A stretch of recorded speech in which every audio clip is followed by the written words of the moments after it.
1, 2. Good morning. It is April 12th, 2022. It's 9:01. We're going to kick off this special board meeting. I have not asked anybody, but I see Supervisor Campbell is standing. So would you please lead us in the Pledge of Allegiance? All right. Please rise. Ready, begin. I pledge allegiance to the flag of the United States of America and to the republic for which it stands, one nation, under God, indivisible, with liberty and justice for all. All right. Before we get started, I did see some members of the public in the room, and usually for a special board meeting, we don't have public comment before we kick off the meeting, but I wanted to look to my left and right if you guys are good with it to get public comment like we would most board meetings. Cool. So we'll do that here in a little bit. I did. I looked this way. I started over here. With that being said, would you please, Clerk of the Board, would you please read our public participation procedures?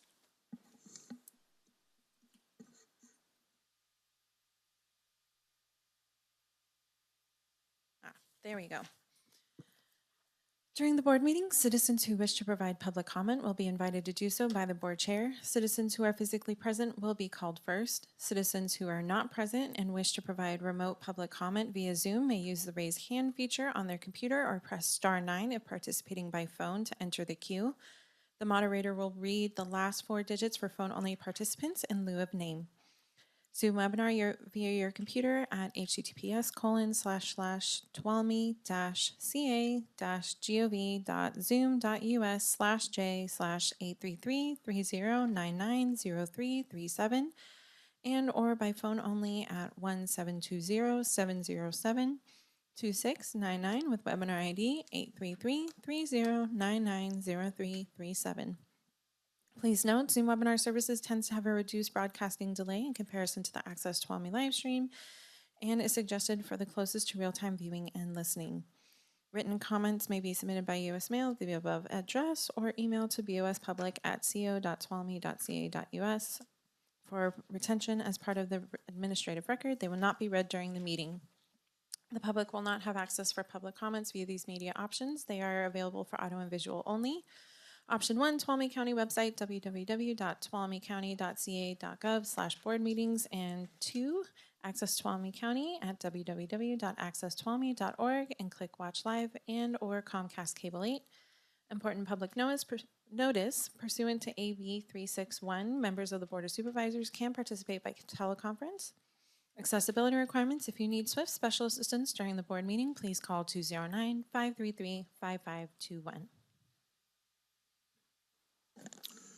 All right, thank you. With that being said, we're going to go to public comment. So is there any public comment on any item not on the agenda? Do we have anybody on Zoom?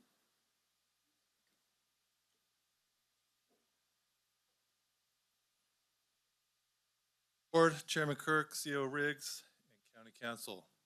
My name is Neil Evans, and on behalf of Sheriff Pooley, I would like to take this opportunity to publicly thank our first responders who work in our 911 dispatch center. And I'd also like to thank their families who support them through the ups and downs this job brings on a daily basis. They are the first voice that a caller in distress hears, and they are often called upon to talk callers through life-saving measures for their loved ones. They are the lifeline for our deputies on the street. They are often the difference in whether a critical incident has a positive outcome. This week is National Public Safety Telecommunicators Week. It is held annually during the second week of April in honor of telecommunicators for their commitment, service, and sacrifice. This week is a time to celebrate and thank telecommunications personnel across the nation who serve our communities, citizens, and public safety personnel 24 hours a day, 7 days a week. Thank you for your time. Have a wonderful day.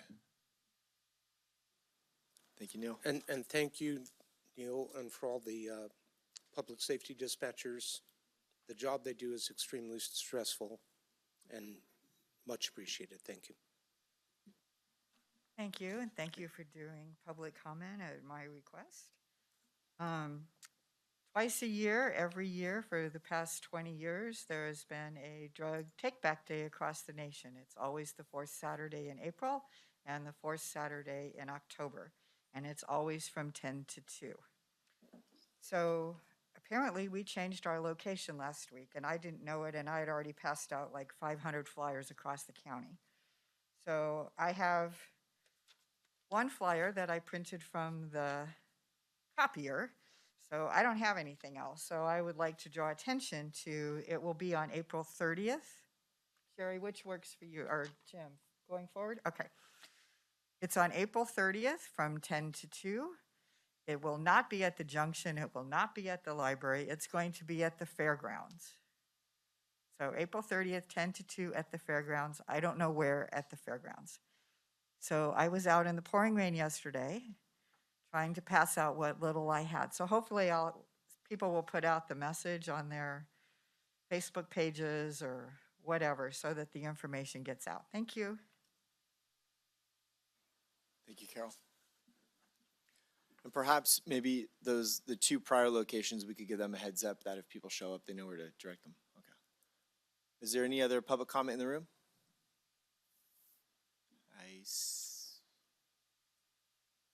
Nope, okay. Any on Zoom? If you stand up when I say public comment, I think it's gonna be you. All right, okay, with that being said, we're gonna close public comment. And clerk of the board, would you please read our 9 a.m. Appointment? 9 a.m. Consideration of approving the 2022 Board of Supervisors priorities, objectives, and action items. All right, take it away, CO Riggs. Okay, good morning.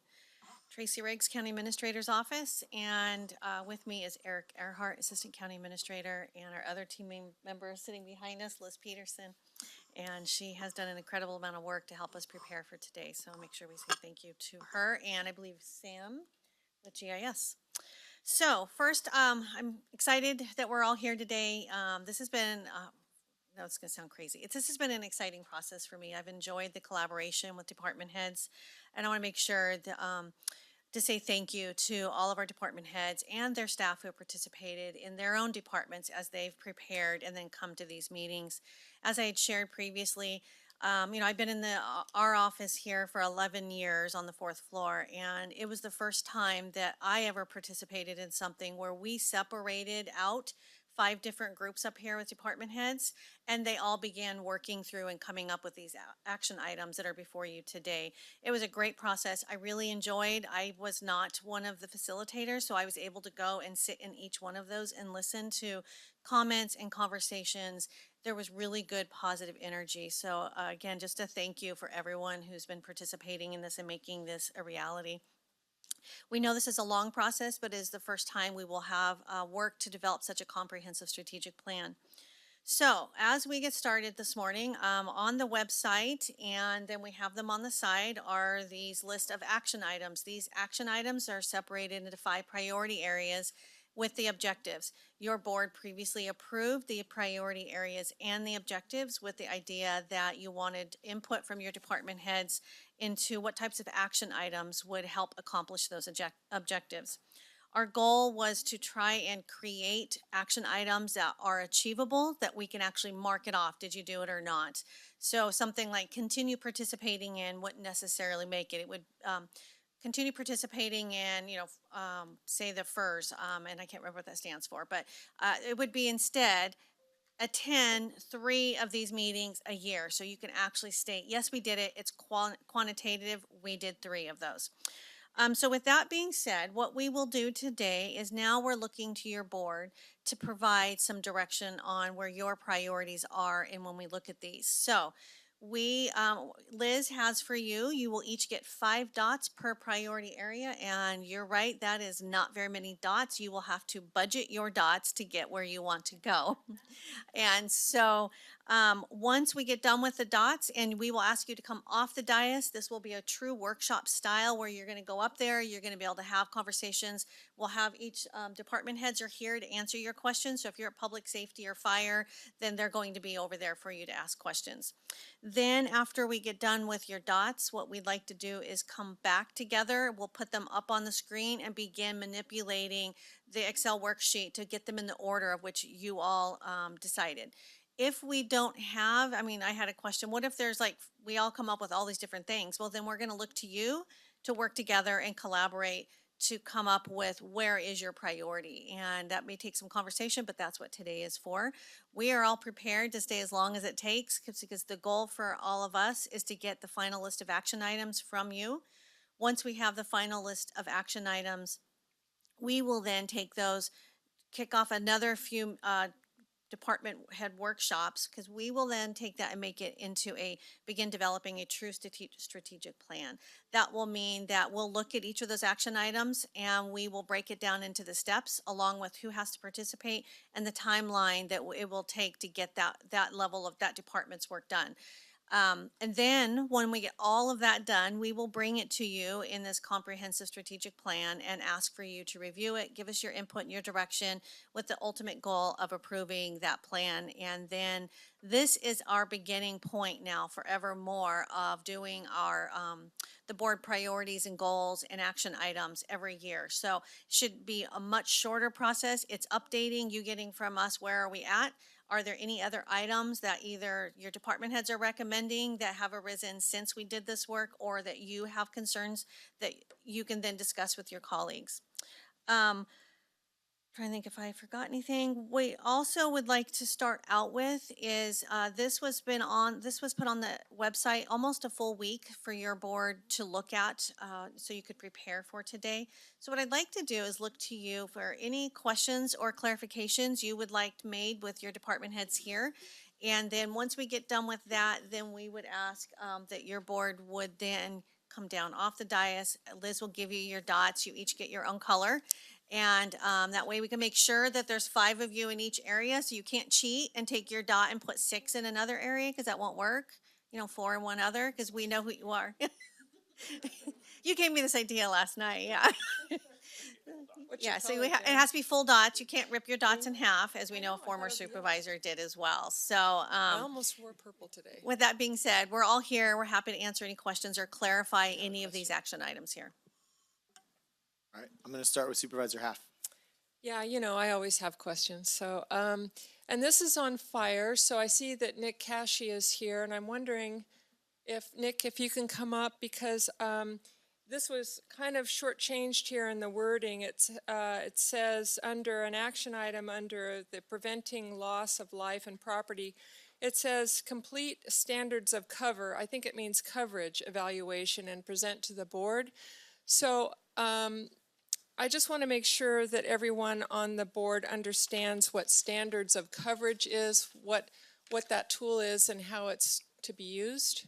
So would that be all right with you to come up and explain that to us all? Yeah, absolutely. Good morning, Nick Cashy, Unit Chief and Fire Chief for Ptolemy County Fire, and CEO Riggs at any point if you want to jump in if I'm missing something, feel free. So standards of coverage evaluation is really the planning document that we're looking at for the county to really determine where the needs are for future growth of the fire department based on population, call volume, and then also regardless of patch, but interaction with other local districts that exist in the county as well. An example would be that in the Groveland area where we have significant development occurring, and the question becomes is what is the appropriate level of service to be provided in that area? The data that's required to compile that document would be a roadmap for all agencies in the county in the future to answer that question of working better collectively, and then also for future planning, where should these staff stations be or where should these stations be placed for the best response to the public? And really gives us that roadmap going into the future of what that should be.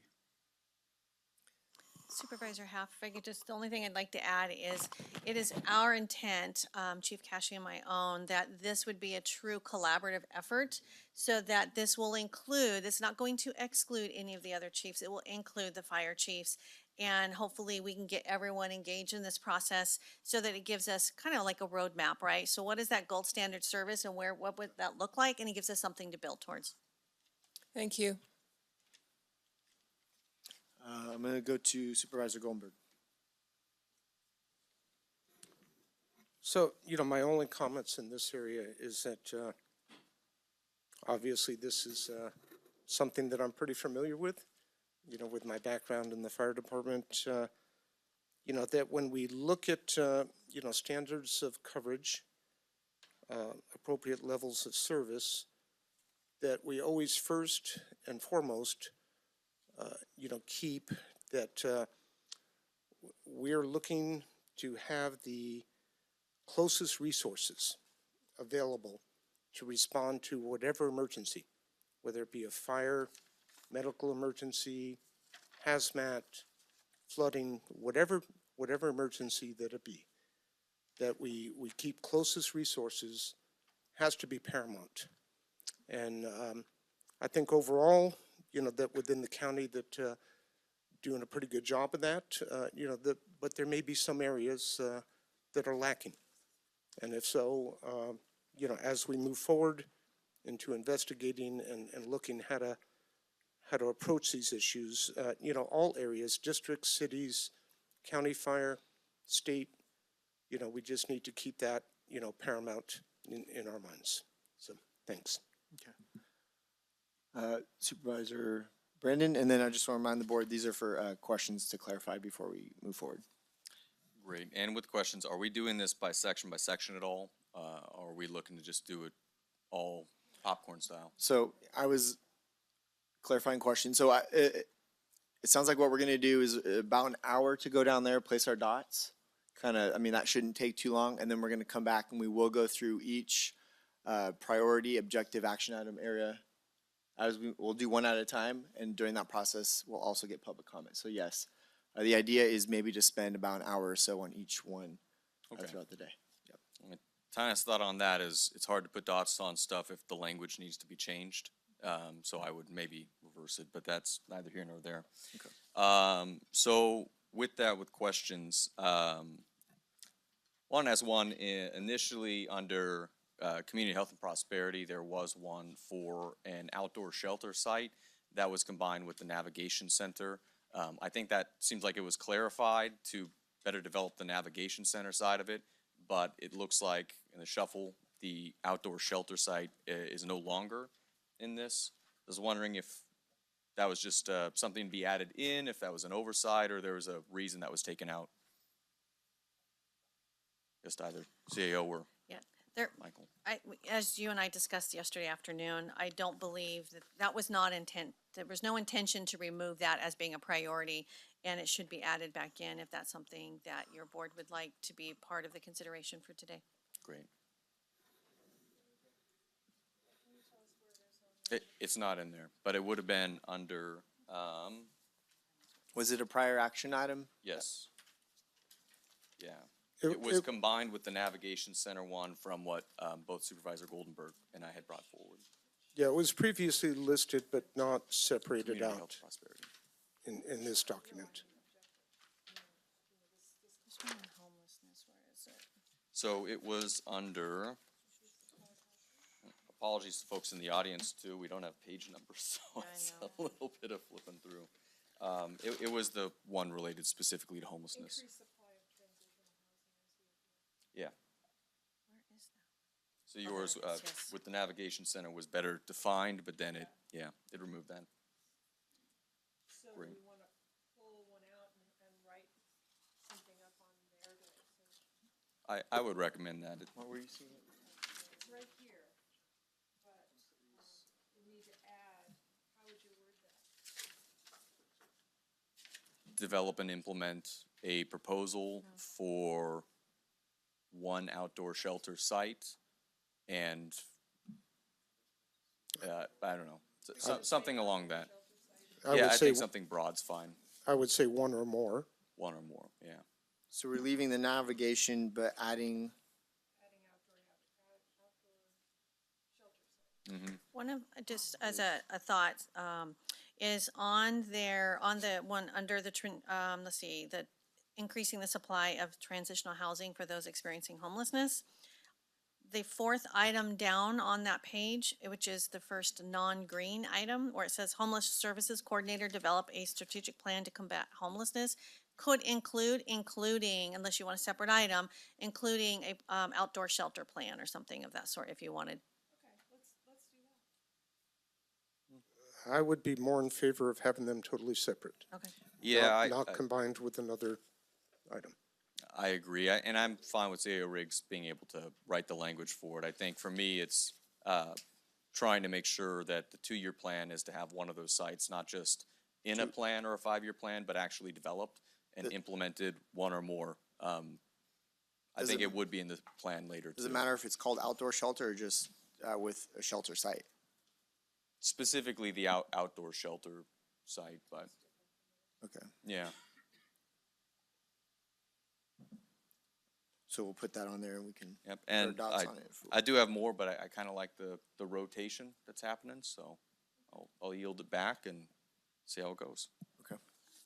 Supervisor Campbell, do you have any clarifying questions? I guess kind of, probably be nice if you could hear me. Yeah, I guess the only thing I would point out is, so on decrease our organization's vacancy rate. At the bottom, it says revised recruitment incentive policy. I would kind of, I remember when we were talking about this, and I guess it's kind of covered by the portion that talks about updating contracts. But I would change that to revise recruitment and retention incentive policies so that we're not just providing incentives to bring in new staff, we're also looking at incentives to maintain the staffing that we have. That would be the one thing I would maybe change, I don't know. If there's any interest there. So revise recruitment / retention incentive policy, yeah. Can I add to that, I think this is the point of any priority that we have. We're down 20% all across the board in this county. It's critical. And I don't want to see a downward slide from this. I would also like to change the date instead of November 22 to June 22. Well, I think, We need to move this up. well, I kind of got to call timeout. I think part of the process of putting our dots down and figuring out what we want to see as action items will be part of that conversation, right? Because once we get to that point and we say, hey, look, these 5 bullet points are really important. Right. And we think this one should be number 1, so we want to bump that up. And I think part of that process will take place when you guys go back with your department heads. Okay, I just wanted to point out, I think Supervisor Campbell's suggestion for the name change is good, excellent, actually, and we need to move it up to June 22 as well, change that wording as well, because this is the most critical piece of our whole objectives here. If we don't have bodies and people to do the work, we can't get any of our priorities done. Again, I hear you, but I think that's I where know. I know.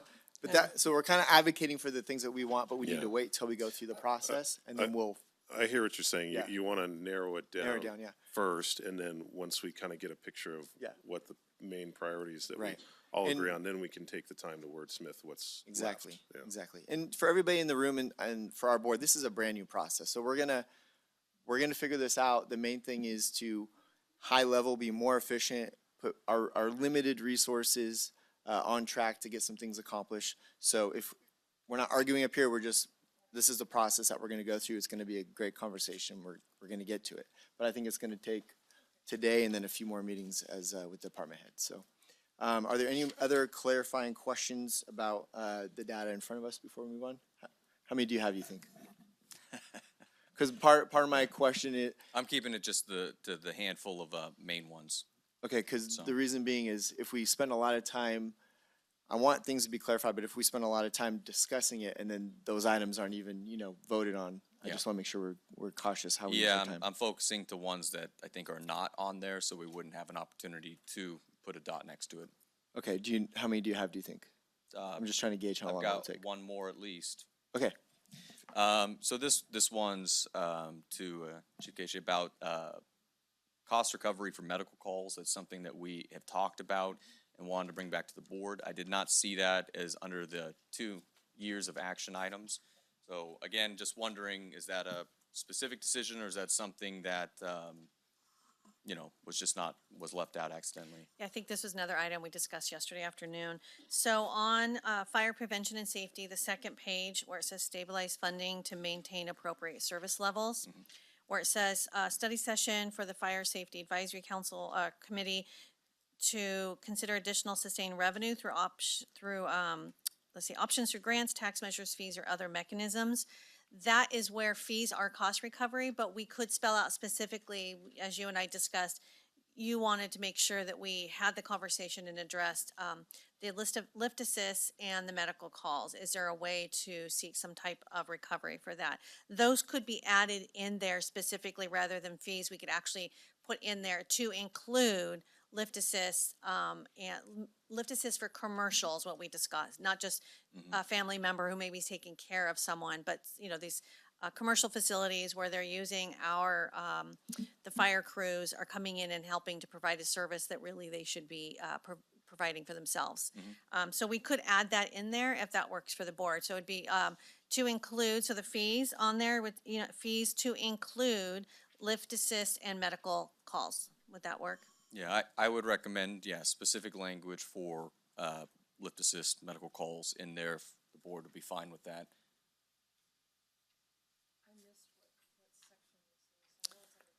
It's not in there. It's stabilize funding to So maintain rather than appropriate leave- service levels, the second page of fire, Kathleen? Yeah, so when you see that, that's where I said you could add it specifically, so make sure it doesn't get lost, that we look at that and. So we're not just talking about generic revenue recovery, we're specifically outlining lift assist and some of these other things. Two of specific interest, yeah. Right, I think it, at least to me, was framed as we're looking at our fees. This is not a current fee, it's a potential fee for something, which is a little bit different. So whether we want to add that into that schedule.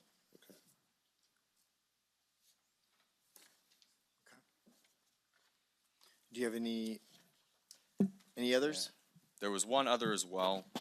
It was on, and I'm trying to find the specific section, but community health and prosperity regarding CDBG and Cal Home funding. The question, there's a number of other HCD programs that are out there. So I was wondering why it was limited to just those two specific ones, since we very frequently use a lot of different funding streams to be able to see a project happen. So I think it's under develop policies and projects to increase the supply of workforce housing. It's about midway down.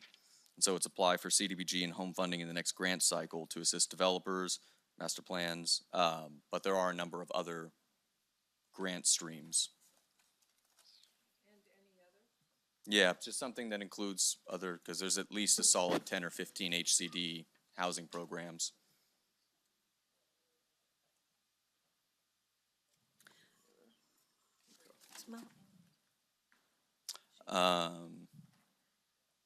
Yeah. Okay. If that's fine. And then I'll close with just one last one, or two really quick last ones. One's a comment. One we have under, again, community health and prosperity is for economic development kind of areas, one of our goals. It's a little bit light there, and obviously with the transitions we're having at the county right now, I wanted to recommend that that might be something we review a later time and talk about. We do have a number of large economic development projects coming in that I see one, I think, under fire for biomass, but I don't see some of the other ones coming in to make sure, for example, hospitality developments or some of the other projects. It's at the end, and the other one was basically adjusting update zoning to target specific priority business sectors. And then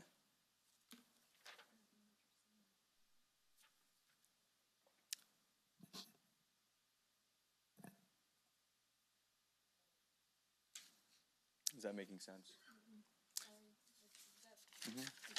So, sorry, that's the action item. So it's under support business attraction for county strength areas. and I believe it's support business retention for local businesses, something to that language. But we don't have something on there specifically of what are we doing for local businesses and how are we attracting businesses into our strength areas. So the really good goal, the action items don't really follow behind that. But also, of course, we don't have the person who would probably be making those recommendations right now. So that's a hard one to kind of do during this process in particular. And my one last one is under the Hold on, HH. you said, at the beginning of this, you said you had one and now we're on. The one in a fourth comment, one. that was the comment, is to potentially do that in another date. Okay, but you, at the beginning, you said you had one, now we're on our fourth. So how many more do you have? So I said this is my last one. But you've said that 3 times. Just as long as we need, we're. Okay. This Well, is I'm just important. trying to gauge, because if we could do this all day if you keep adding one. So if this is your last one, then Well, go should I ahead. not ask questions if I have questions? No, but I'm trying to gauge. We have a very full day. So, It's 9:30. Jaren. Yeah. One more, go. Thank you. So, under the HHSA departments to the Tuolumne General Campus, it had that. This is, I want to say, community health and prosperity. Here it is. It's partner on policies and projects consistent with the Blue Zones project. This is a draft programmatic work plan, and so the question on that is, in the next 2 years, I would imagine what we would look to try and have done is the financing ready. We would have a programmatic work plan for staff moving, right here.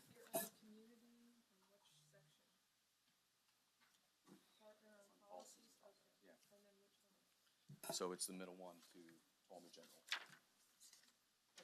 So the Tuolumne General Campus, I think that's a great idea, and we've been talking about it for a while.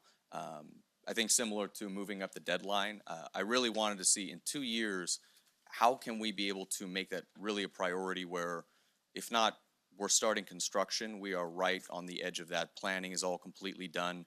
This seems to be one component of that, but for example, identifying the financing for it. So I guess the question is, a programmatic work plan, can you better define that to me? And are we able to make that, I guess, a more aggressive timeline and goal? So I was just asking, is Rebecca in the room? I can't tell who's behind me. She is not. She is? She's on vacation. Okay. So I think as we discussed yesterday afternoon, for us, this encompasses all of it. A programmatic document would include the funding as well. And as I told you, we do have a capital financial public, what is it? Public financial capital group. Yeah, so we do have we have someone on finance group. contract who is looking at different funding mechanisms. One of them is specifically, so staff has made this a priority, but for us, programmatic work document includes everything from the space needs study to getting into the building and construction. So it will be all those phases. And maybe we could word that in a way that just provides better detail as to what we're trying to get at. Okay. If that helps. I don't know And- what that would be, but So in layman terms, would it be in 2 years, we are shovel ready to begin construction? possibly.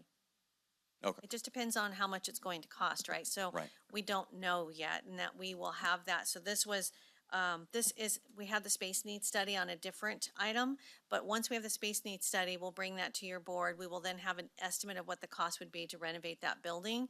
And then we begin the programmatic work plan for the financing, for getting them into the building. What does that look like? And so that's what we're working on. But we could change this to be a little more detailed if that would help. You know, programmatic work plan, it's not just about operations, it's actually to get them into the building. So if that helps, we could try and think of a better wording for that. That would, Okay. No, I'm okay with the language of that. Thank you for clarifying again on that. All right. Okay, thank you. I do have a couple questions, Tracy. First of all, business innovative assistance, now that Cole's gonna be exiting. Should we strike, I mean, how do we go about moving that if we get some dots on that? I mean, we don't have a succession plan at the moment, so. right, so we'll be working with your board here in the very near future on that. There are some things that he was working on because they're grants, we simply can't stop. Like the broadband map, we know, so I've been, Right. Eric and I've been working with him so that he and I can take those on because there isn't anyone else to do that. It is my hope that through working with your board, we'll have a plan within the next few months Okay. of what I'm not saying we Should- aren't going to recruit or that I'm not Right. recommending it, but we're not currently recruiting because I need I- time to work with I you. guess my question is, should we be wasting dots on items that fall underneath that position? I think that if they're important, you're not wasting them because that to me would mean that you are also committed to making sure the resources are there for those types Just of asking. projects to Okay, happen. just want to make sure. Okay. I do have the only other comment I had noticed, just because looking at fire's high on everybody's list. Like, for instance, I know that the fire alarm, the fire memo is coming before the board in May as far as the audible alert systems. I didn't see that in here as something that was going. We might want to add it. Is it under public safety? Did I miss it? Okay, well then my bad. I need to do keyword searches on the computer. Okay. Let me make sure there's nothing else. I do have comments, but I'm gonna wait till we do the process because a lot of my comments or questions might be rolled out through the process. So, okay, with that being said, my idea, I just want the board to hear it. My idea was that we'd hopefully have 3 of these completed by the lunch hour. So we'll see if we can do that. Maybe 2. Don't shake your head. Maybe 2. Maybe 5. 3. I don't think 3 of the priority areas. So like roads, fire, and So I had additional questions and comments as well. so you have questions about items not on No, there? questions on the language that's provided in the document. Okay. Do we want to go through the dot process though first? Because if you have No, I do not, questions. because I think we need to clarify this first so we know where to perhaps appropriately place a dot or not. I agree. Okay.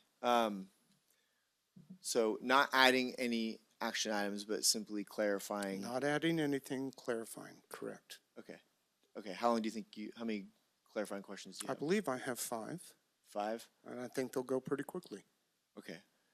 I'm just saying, my only concern is that if 80% of the meat is up there and we know what the action item is, clarifying it probably won't change a vote, but it will take up board time and discussion. Okay, David, go ahead.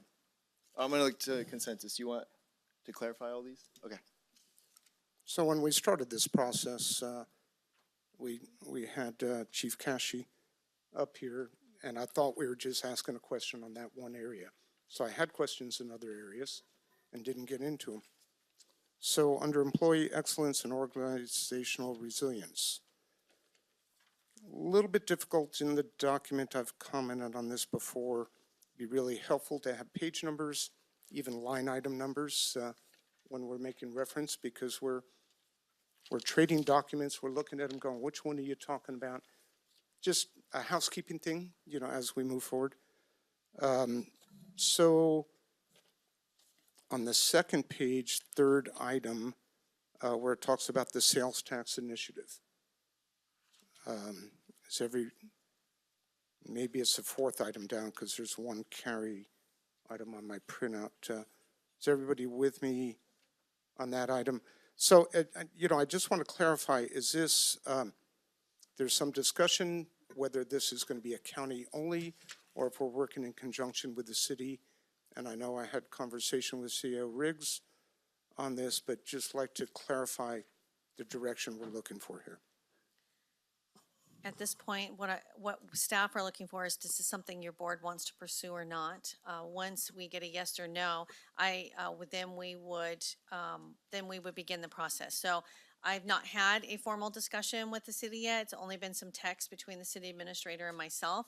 But once you say this is what you want, then we begin putting resources towards exploring that and bringing it to fruition. Okay, good. Under fire prevention and safety,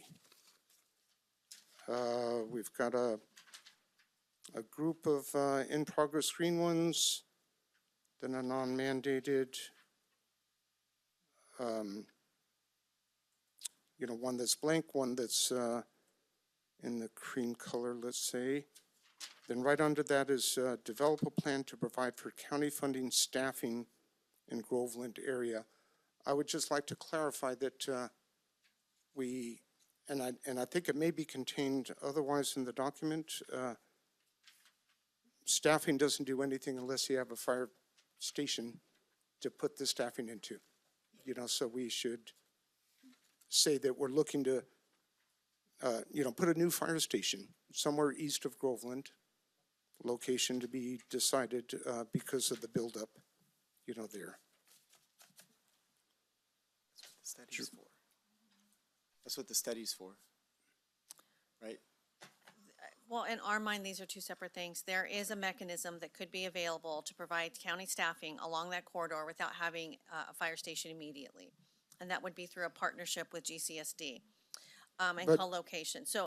But in the So- capital improvement plan, that is where we would have the fire stations, and we are pursuing, looking for some funding that would pay for that. And correct, so if we're looking at staffing and we're looking, providing coverage, and we already previously discussed coverage and closest resources, having it provided by the Groveland Community Services District, when they're 30 to perhaps 45 minutes away, does not make sense. I'm just looking to clarify that this plan look at not only staffing, but, a fire station to put the staff into. I mean, and again, these are separated. We need to flush these out. The item right underneath it indicates purchase 2 to 3 apparatus per fiscal year. Tuolumne County Fire Department fleet replacement schedule. I don't have the schedule right now to look at, so I don't know, but I do know roughly how many pieces of apparatus they have. Seems to make more sense to look at 1 to 2 per year instead of 2 to 3. We did some recent purchases, which is great. Definitely, I want to see those continue, but I think it's to change it from 2 to 3 to 1 to 2 on the apparatus replacement. Long-term fleet replacement needs to have a more definable plan.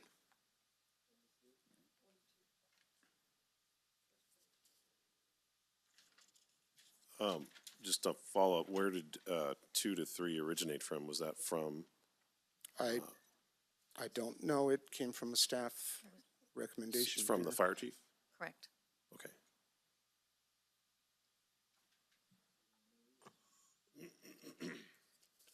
On the next page, improve wildfire resiliency. So seek funding for a coordinator for creation of additional approved firewise communities. Third item down. There's been some discussion, among staff that we look at, perhaps this doesn't, and this is kind of generic, but it doesn't necessarily need to be a county position. It might be a fire safe council or other positions. So we need to just kind of recognize that is what I'm looking for. I had a similar question on that one too. I was wondering what the reasoning was behind adding a coordinator for that and who was paying for it. There was some conversation from your board previously that you thought that a coordinator would be needed to help to facilitate additional and maintaining these fire-safe communities.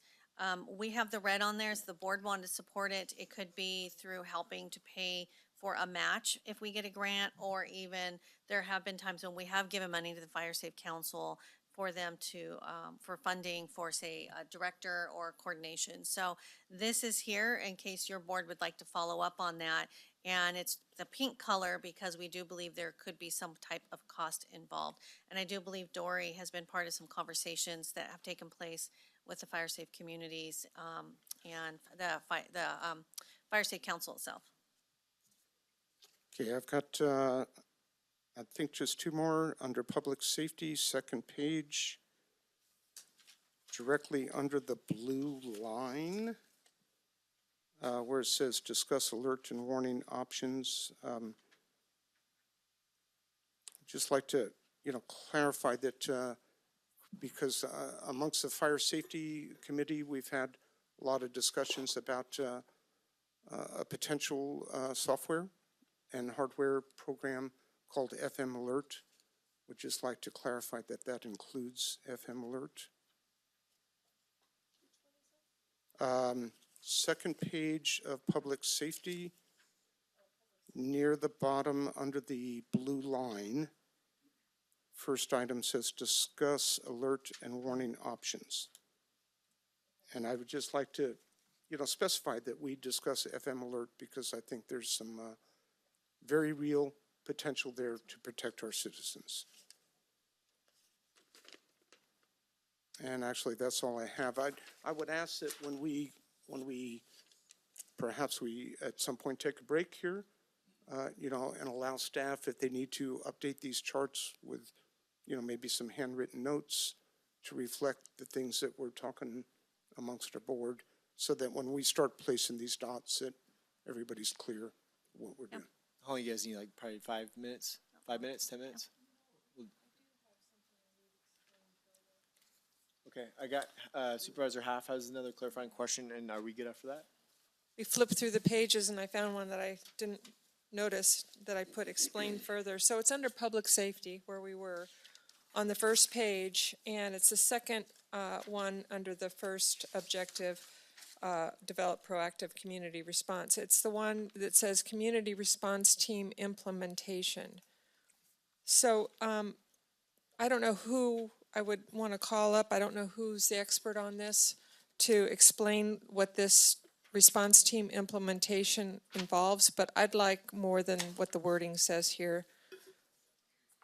That would be, that was the sheriff and chief probation officer who came up with that, so I'm looking at the under sheriff. Yeah, can you give me a well-rounded explanation of, I can read this, but it's, I sort of understand it by the few words that's here, but I would like to understand it better. Yes, I think this is in partnership with many different agencies, but primarily mental health has a grant that is forming with partnerships that we may all respond together for mental health crises, things like that.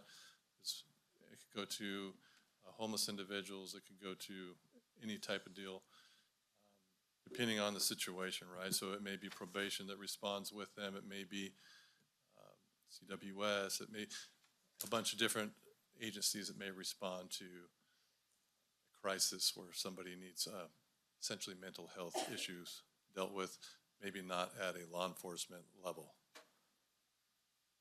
However, we would respond if it did. Okay. To Great. make sure we're not confusing that with the one below where it actually speaks to Operational Behavior Health Mobile Crisis Yeah. Team.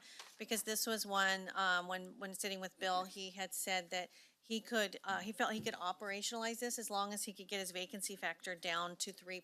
He would have the Exactly. staffing and in partnership with Chief Probation Officer. I just don't know exactly, that's why I was looking at, I don't know exactly what they would do, because I don't do that, but he was very clear, the sheriff was, on where their vacancy factor would be in order for them to launch these. And it could be that they're working in collaboration with behavior health, and maybe that's where the undersheriff is going. Well, that's the whole point. These two seem to be so similar to each other. I wonder if they're different, and if so, believe- how they're different, I or do are they the believe- same? Well, we do have Dan here, but I do believe they were different. I don't think this is just for mental health issues. You're correct. The one that you talked about is the mental health one. This one is more of a community response team for, we'll call it the broken windows concept, or things like that, where we would have a team of officers along with probation and whoever else needed to deal with mental health issues through homeless or neighborhood blight or drug problems or gang problems, that type of thing. Okay. We would be focusing more on specific communities or areas within the county, but I think the key issue for the sheriff and for us is that we address the vacancy rate before we can move forward with that. So I think CAO Riggs had that right. Anyways. Exactly. Okay, thank you. So there were two other ones that I wanted to bring up that were not on the list as they currently have it. One of them could not have been. We had a meeting, and very interested in your thoughts as well, with TUD discussing the water mutual aid and incorporating them into emergency and evacuation planning. This was suggested, I believe they have an agreement like that with Calaveras. Obviously, we don't know the details of that, but I thought that that was a really great opportunity to partner with them in potentially having, what would that be? Presentation of, or development and presentation of a water mutual aid agreement with TUD.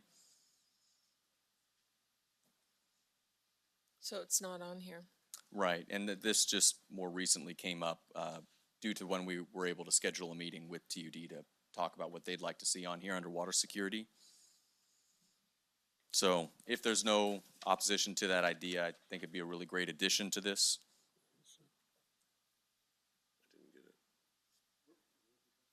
Would it be under public safety? Could be under public safety, yeah. It is very similar to the DA and district attorney, or district attorney and a probation.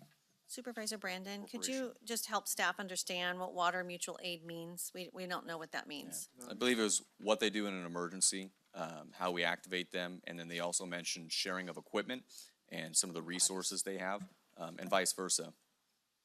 Let's say the flume went out, our major source of water, and it's all hands on deck to get it rebuilt. If we had an MOU with them, they would lend as many of their water people to help in the, rebuilding or whatever that they could. Well, okay, I mean, we've done this before, I'm Right. just confused and we can work through it more. It's basically an MOU. So all we're talking about is you want staff to spend the time creating a policy because we already do the work, so they just want a policy similar to what Actually, they may it's have. just agreeing to an MOU. Yeah. But someone still has to draft it, is what I'm Yes. saying, yeah, okay. I think, yeah, just the development to bring before the board. The other one that I wanted to bring up was under power and energy resilience. And I mean, one thing that, we get a lot of emails about, obviously we get a lot of calls from people in the district. It's energy bills, and it's also PG&E. They just had a huge settlement in another area. So getting off the grand horse there, if they're increasing rates 30%, one thing we were talking about before was trying to ensure that the undergrounding happens or any infrastructure upgrades in a way that's desirable to us inside of our county. If we're paying for it, having control over it. I know discussing the undergrounding district and some of those ideas didn't move forward as an action item, but we don't have anything under power or energy resilience related to holding PG&E accountable for some of these changes that they're going to be making within the county, which may not be the undergrounding district, but I'd be wondering if there's any staff language that we can, it seems too big of an issue to not have on here with the changes that they're making over the next potentially 2 years. We're just talking, I think that is on the legislative platform for the Dig Once policy, working with the PUC and with PG&E. So are you requesting that it would be in both documents? What we had said previously was that if it was on the ledge platform or the CIP, it might not be on this document. So just to make Okay. sure we understand you correctly. Thank you. That, Okay, yeah, that okay. does clarify, and Okay, you're great. right. That would Thank you. be better for the ledge Okay, platform. great.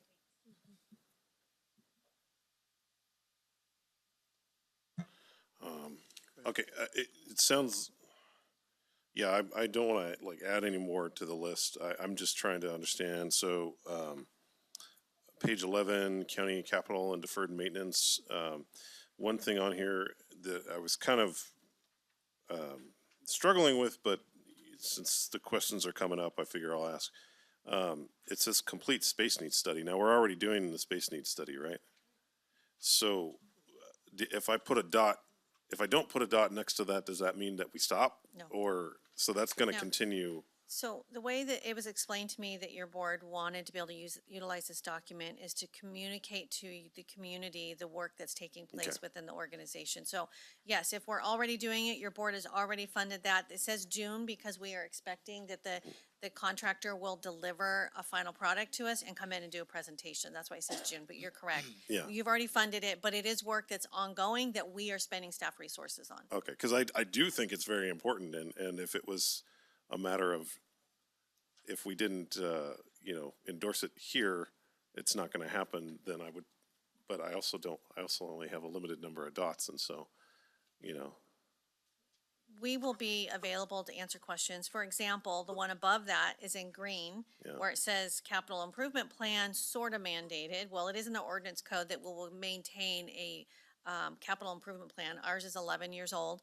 However, It's really not. We're just doing an RFP. Your board would still need to fund it. So on that one, I have circled that because we would need the board to actually fund that and make that a priority in order, again, we do the RFP, which is what we're working on. We find out how much it's going to be. We bring it to you. But there is time that must be spent on coordinating contracts that happen, as you are aware. So that would be an example of one that looks, it says green, but really all we're doing is RFP. That's as far as we've gotten on that.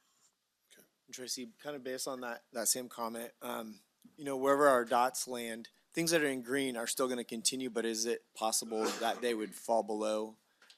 They would kind of be slowed down because of our other priorities that we picked? Yes, that could happen. Okay.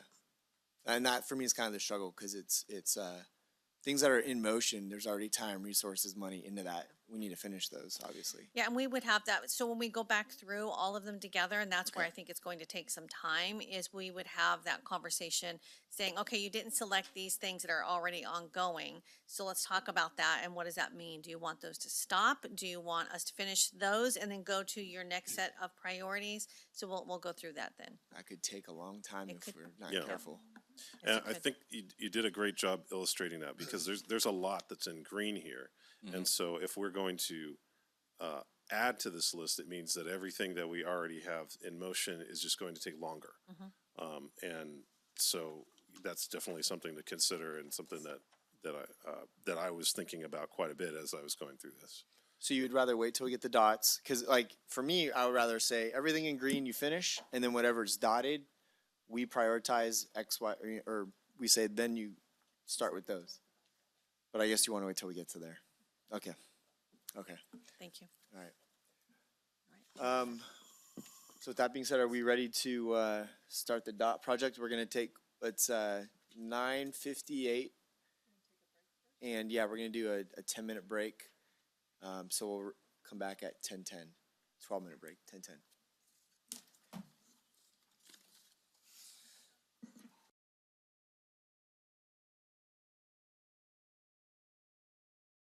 I should have waited for. Yes, coffee. Sorry. I should have looked up. I know. I've been up since 4. I'm feeling you. Yeah. All right. So we ended, you guys were able to go up there and update the board? Okay. So the board's been updated with some of the clarifying questions. And so you want to walk us through what the next process is going to look like? Yes, so I believe Liz said she placed your dots up on the dais, so you have them. Remember that you get 5, so that's how we know if you put more than 5 in one area, we know you're short than somewhere else. Just because you kept messing with me, you're going to do that. So we will be available along with your department heads who are here. So if you have questions, we will be here to, to clarify even further if needed. Once this is done, I feel like I'm in school. If you guys could somehow let us know you're ready, and then we can figure out how to proceed from there, because I really don't know how long this will take you.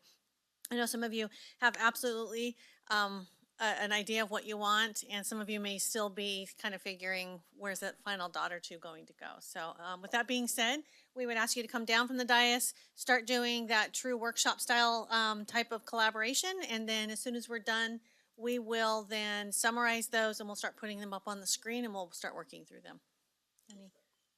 Staff will be here if we have any questions, but basically we're just going to go up there and Yep. put our dots. Okay. All right. Thank you.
Check, 1, 2. Hey, I'm gonna make a comment real quick because other board members might have the same question. A lot of things that are in green that are already in progress, there's some things that are in progress that can't move forward because there's no funding for it. So Tracy's going to make a highlight of those things that are green, but that can't move forward unless there's funding. So we might want to put a dot next to that one because if we don't put attention towards it, it won't move forward. So just something to clarify. Supervisor Kirk, can I just chime in? From a Brown Act perspective, I just want to make sure Yes. if you're up there individually and not communicating with one another or staff members, then we don't need to have a mic for the public to hear. Okay. But if that starts happening, we will need a microphone. So just to make sure you can go to the podium, we can grab the handheld. Just want to make sure everybody sort of understands. The public that's viewing remotely needs to be able to hear what's going on. Okay. So Thank you. can two So- supervisors talk? If you're going to do that, we really need it to be part of the meeting, meaning. Basically, what we were just talking about was something like the vegetation ordinance, which there's already a great deal of work going on with that, and it's moving through the process. Does that, if we don't put a little smiley face star next to it, does that move it down the list of priorities, basically? And so I would almost, it's like you have two strategies, I guess, if you want to look at it that way. Where one, you would only put smiley faces next to the white items because those are items that aren't even on the radar yet, that we would look at adding. The other would be that we would only reinforce the things that are already in process to make sure that those are prioritized. So anyway, Understand. that was the conversation that we had just Okay, thank you. for anybody that might be watching and wondering what we're talking about. So moving forward, let's make sure we don't talk amongst each other. Otherwise, we're gonna have to do it on the microphone, which is completely understandable. I'll just give angry looks.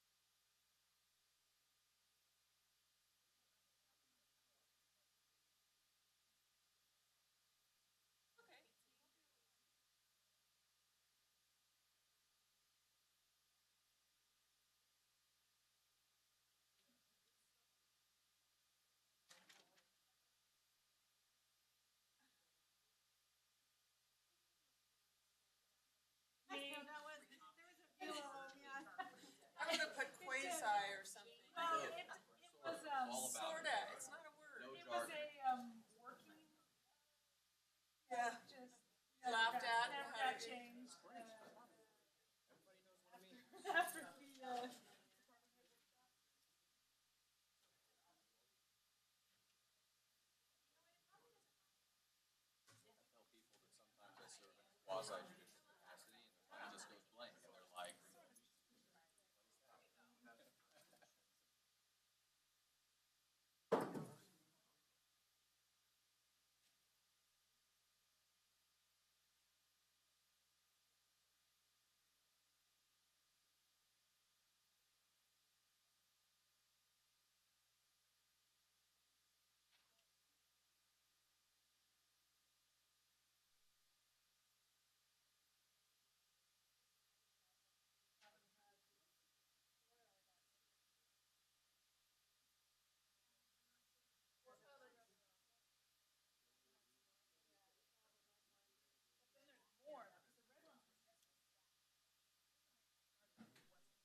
Yeah, there is a bit of the.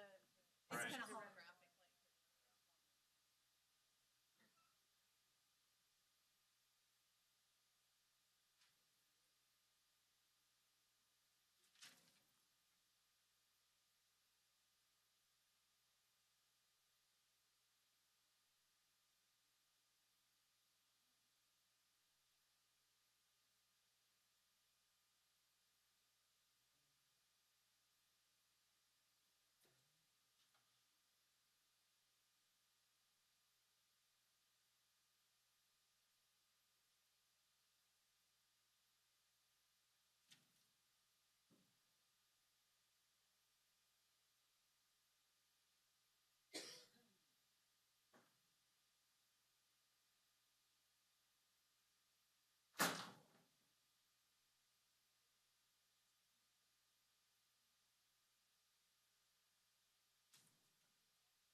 Yeah, easier than writing about it, huh?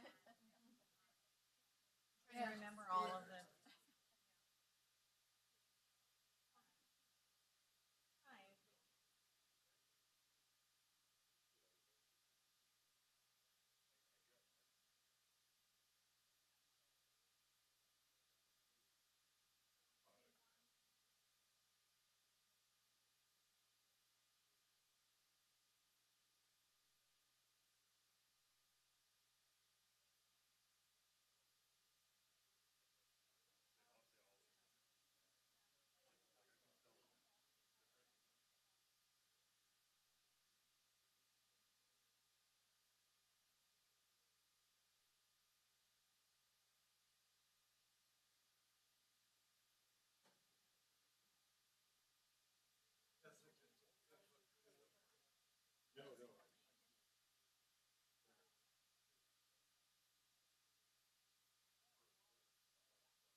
Yeah, everyone.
One whole priority or another, and you spend that. There's all my thoughts.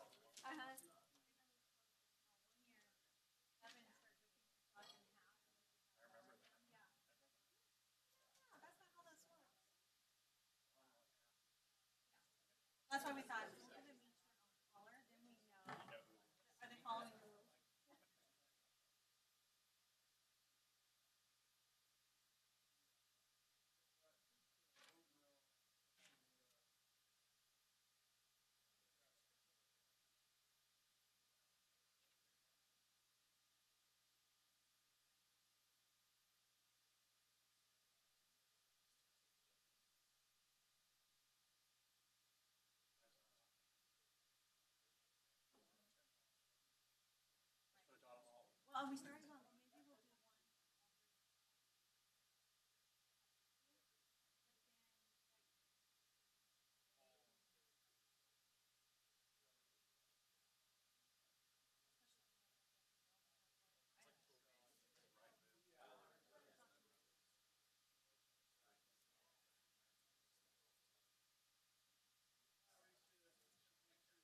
Takes care of that.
Memorializing the moment.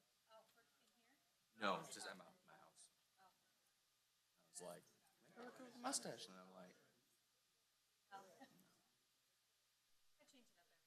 yeah. Remember what's her name?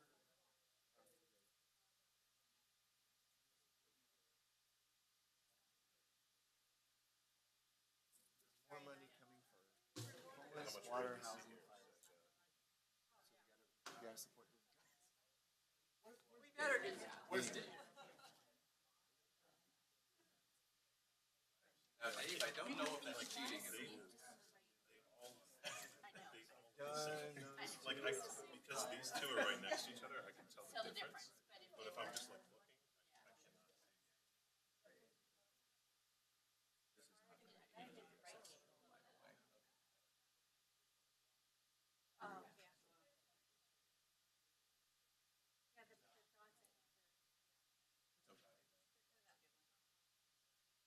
you know what it is? Right, if you're down, they're perfectly clear. From down, It's hard, they're the reflection. Yeah.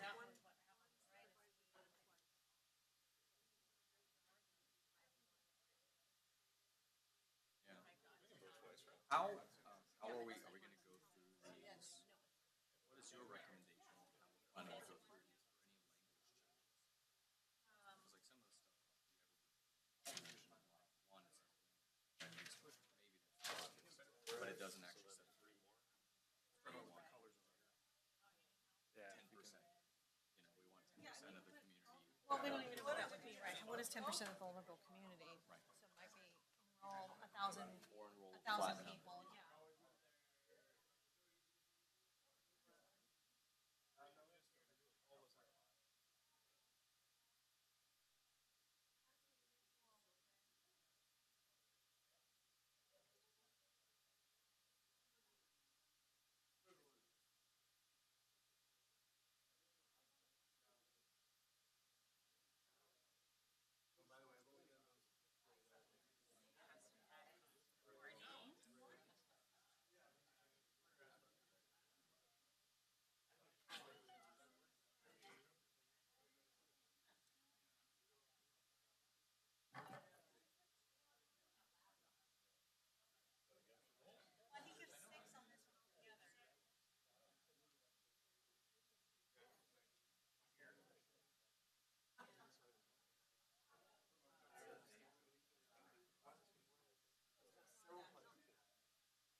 to enforce it. Enforce it or to finish the ordinance? The ordinance is.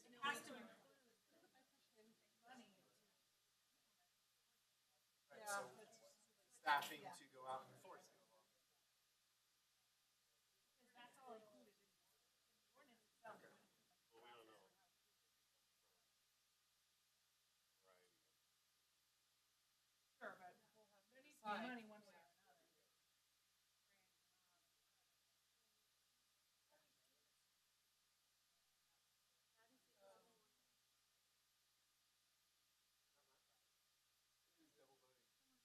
Who's triple voting?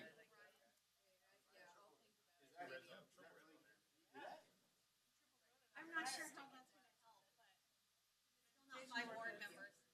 Yeah. Yep, he likes that one a lot.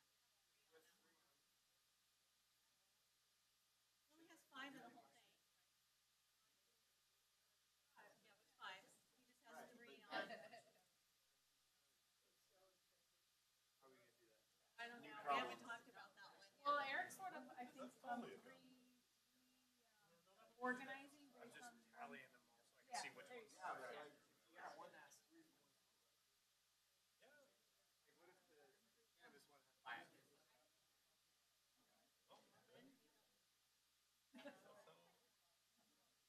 Strategic thinker. Yeah, that's right. I mean, Okay, well, we're gonna have to figure it out.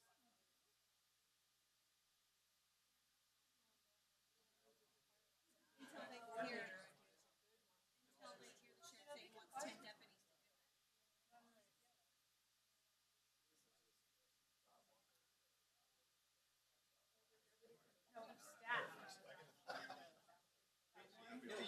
no, each staff. We need to talk about it because it's. Delete. 3 means you're now addicted. I put all your dots on one. I mean,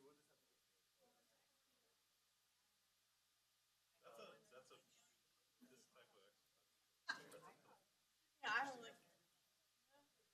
My mind was only 1 board member per line, but I hadn't thought about what if they put like all of them on there.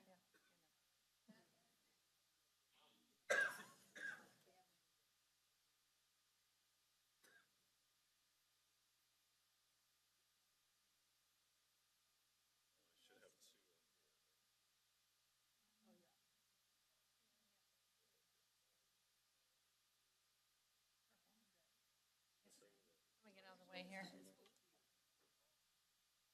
Well, obviously I want to.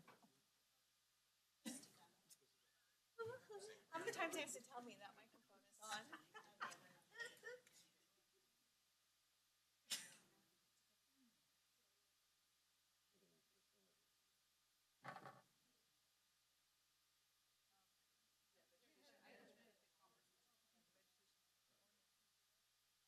Yeah, okay. Put the rest of them on there.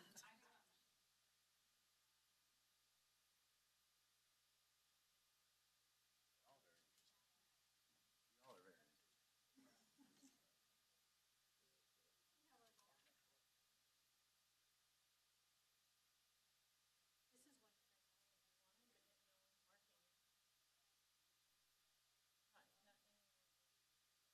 Yeah, we talked about it in December. You guys wanted to make sure we took the time to recognize staff during board meetings.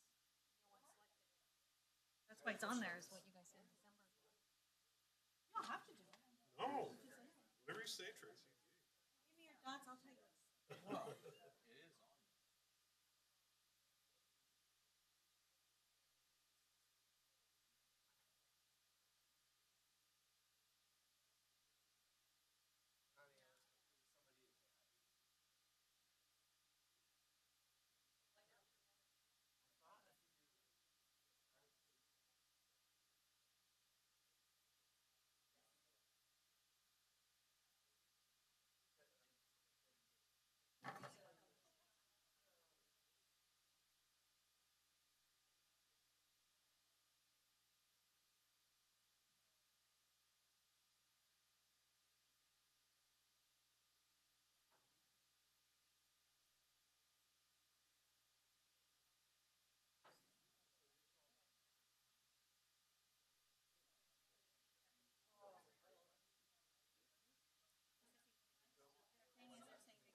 Looks like we're done, huh?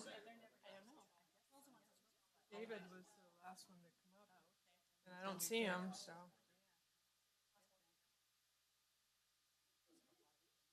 Well, it's gonna be the talk about.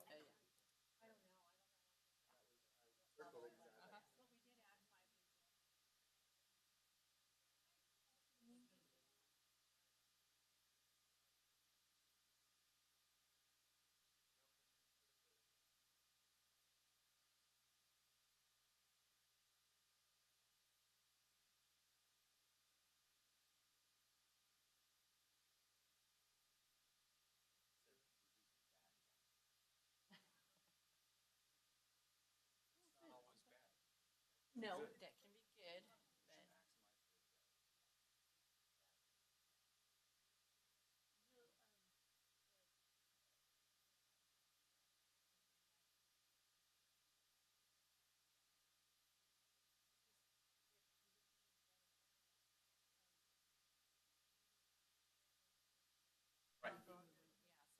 Where is that?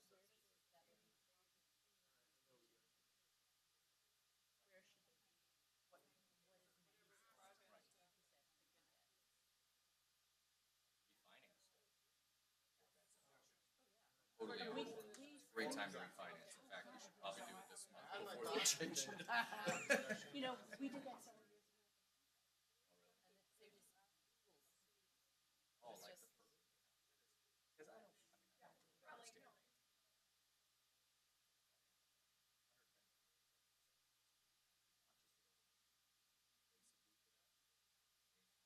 Right. You know, or issue bonds to pay that Right, off at right. 3.5%. As long as I guess people will buy them. Or 4%. 4%'s a good, like, return on a bond. Oh, absolutely. It's a lot of money. And we still save 3% and then 3% on principal. It's making our money work for us. Right, I think it'll save us like $1 million a year. But compared to like a city that was like 4 times as big as us, population. They did it, they saved $6 million. I was thinking $1 million to $1.5 million probably. Yeah. It's just money that evaporates. Only one of two. There's other good things that happen.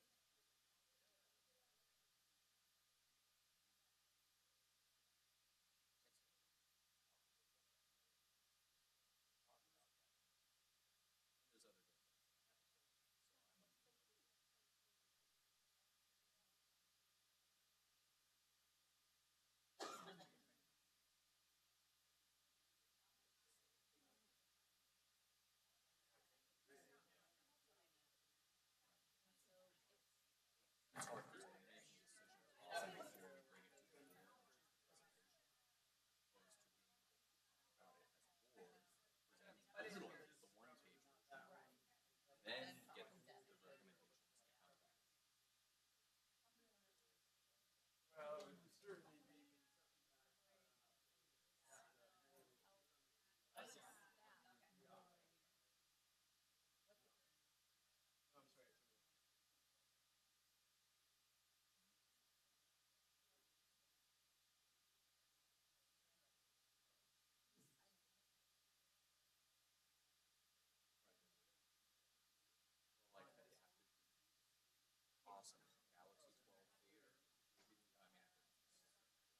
watch him.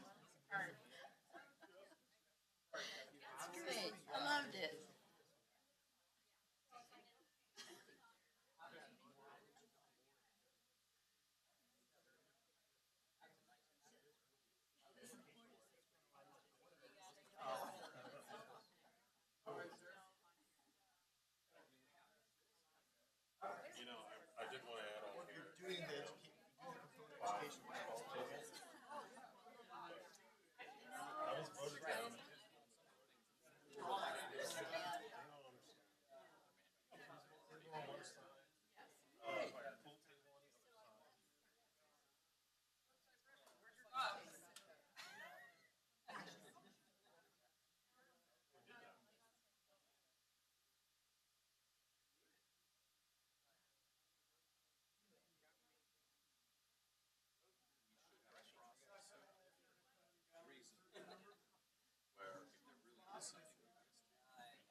That we can bring it and we get 5 minutes to pitch.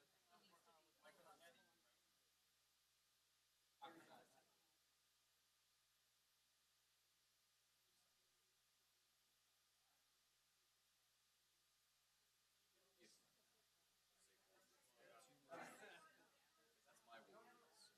We're not locking ourselves in. This is thorough. We ask for the program. Much better. Still, I wouldn't say scattered. I do worry that there's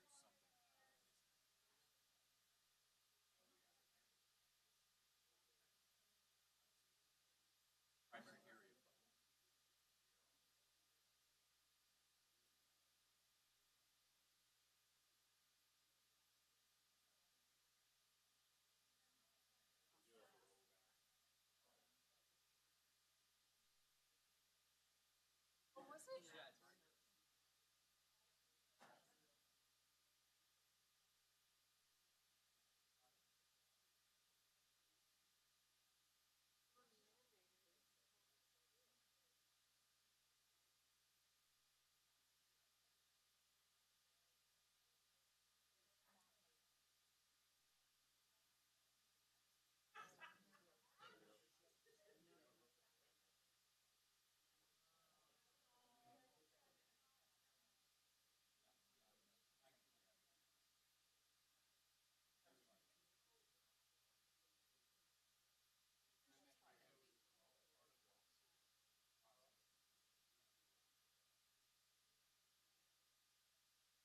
I get some that are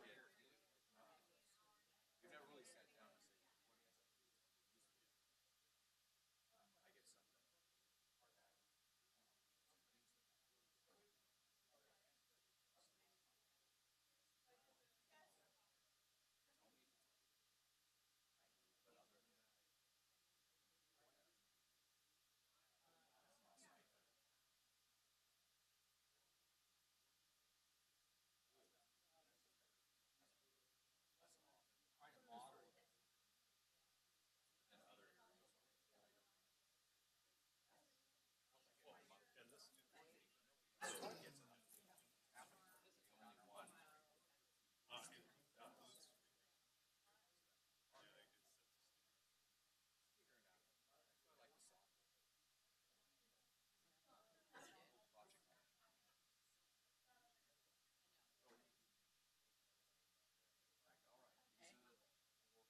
Not just sleeping in her office too. Right. Well, at least she's updating her chart if she's sleeping.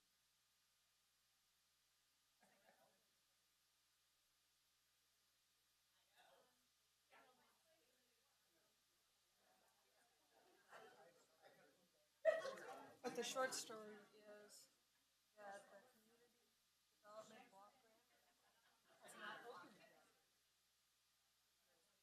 They thought it would open in September. So we are waiting for our application to be accepted.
Right?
Helped enough, thank you very much.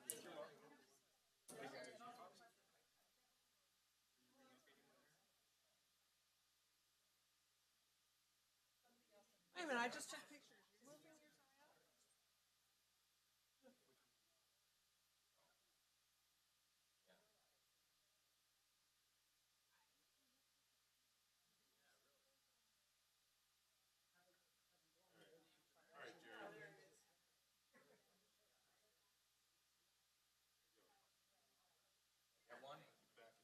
Hey, I got one.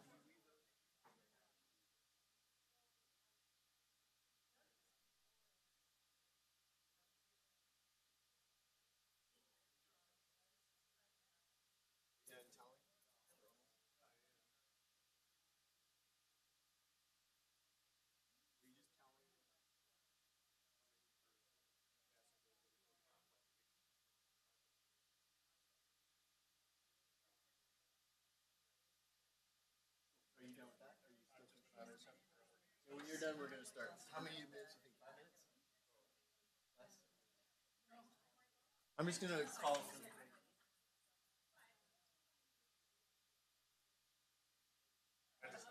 I'm not asking. No, no, I.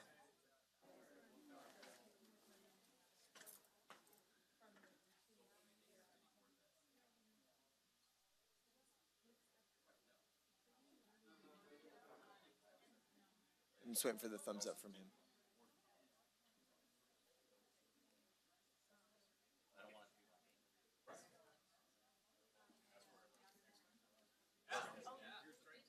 I trust you guys to weigh what's almost happening.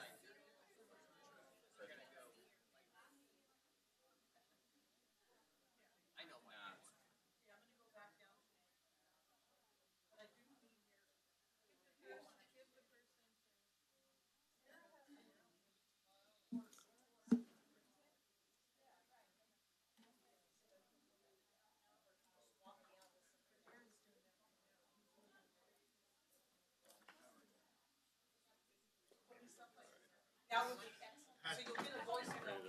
Yeah, I'm gonna.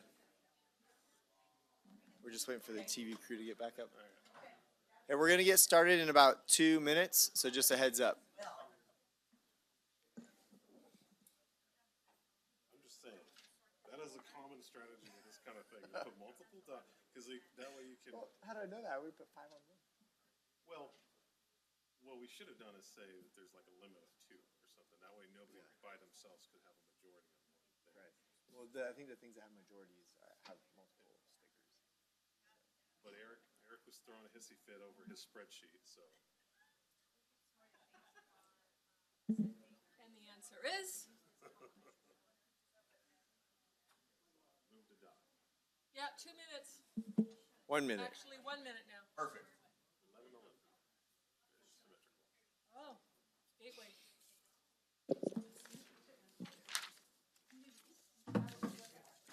Are you saying I should speak? Oh, no, we were saving battery.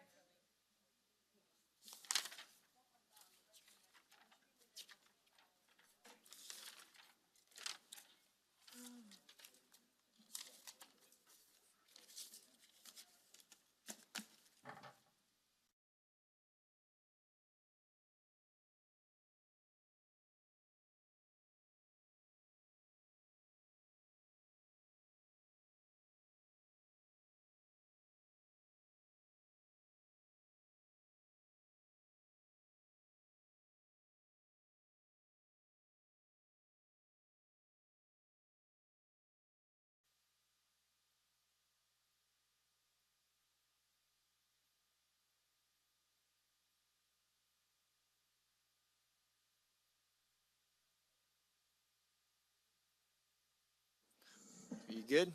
All right. It is 11:12. We're coming back to the dais to have a further conversation.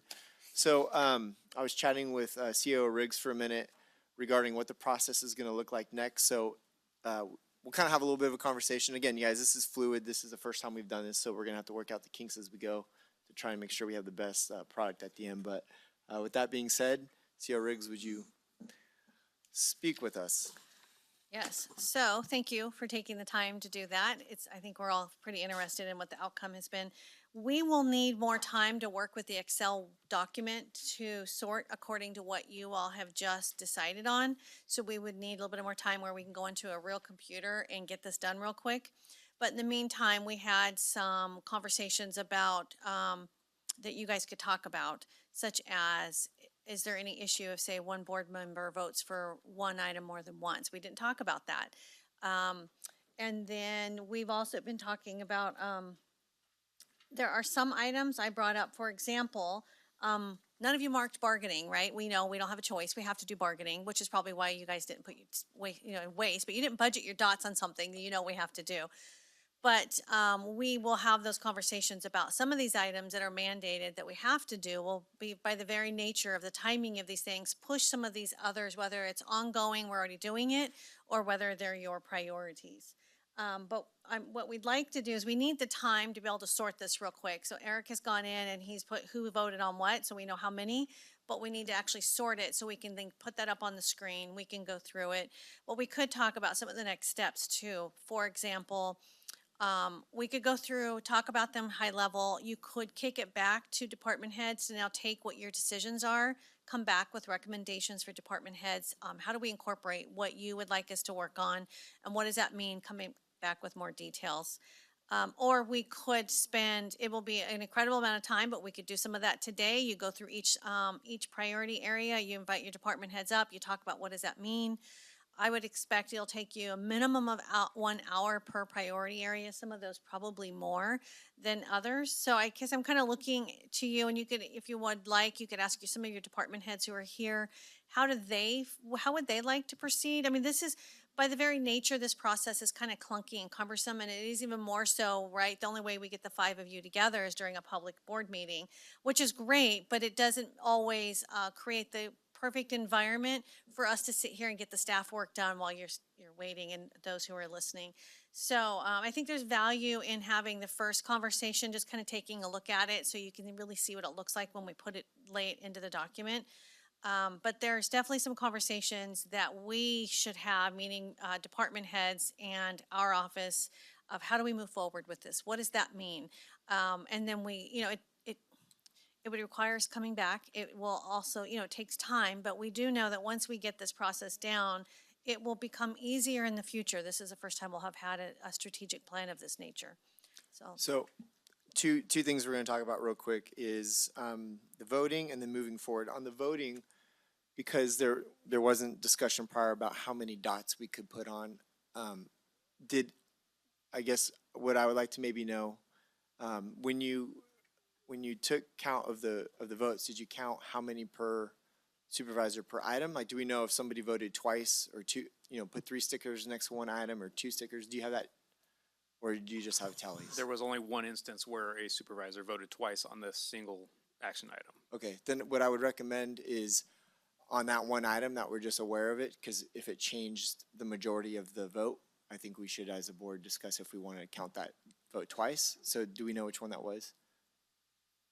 Yes. Okay. Oh, wait, I know you're sorting it out. Is there currently more than one vote on any?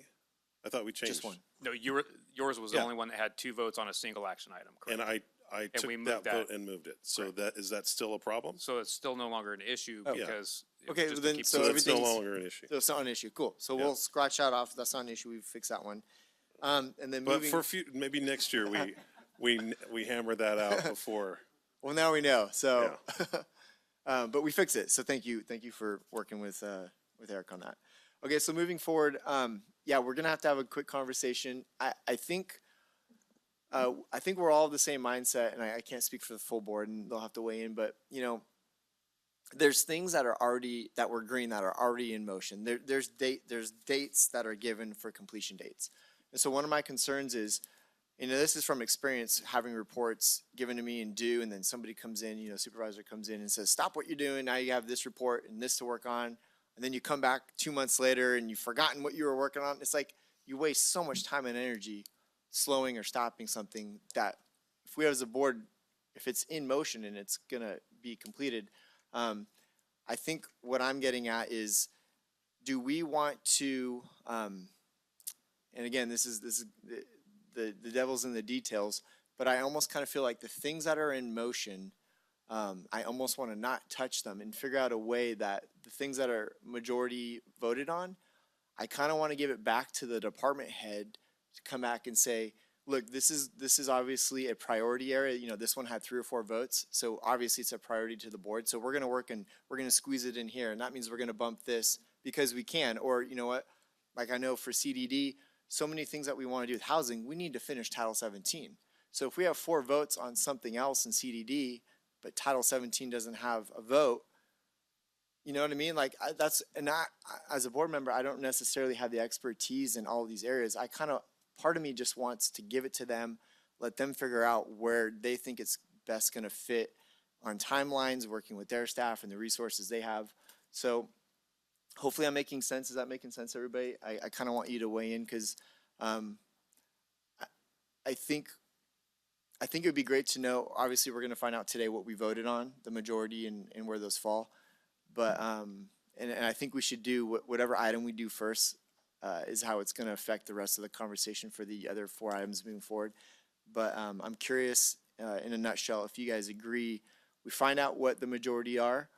And then we maybe hammer out, maybe in priority, which one we all feel is the 1, 2, 3, 4, 5 priorities, and then give it back to the department head to really come back with a timeline. Because, like I said, the things that are in motion, from experience, it's really hard on staff and resources to stop or pause those. So I'll look for any conversation on the matter. Yeah, the people who do the work, the staff, are the ones that are going to be able to tell us how far along they are in the work that they're already doing, and how best they can budget what our priorities are in with what they're already doing. So I think we need to offer them the time and space to be able to weigh in on that. And of course, take into consideration what our priorities are, but we got to be realistic and practical too. I know some of the things that we're already doing that are underway are taking so much time because the routine part of the job that each one of the departments is doing takes a certain amount of time. We only have so much discretionary time, and we're overbooking it as it is, and we know this, okay? So, yeah, I think it's up to staff to tell us how it's going to work.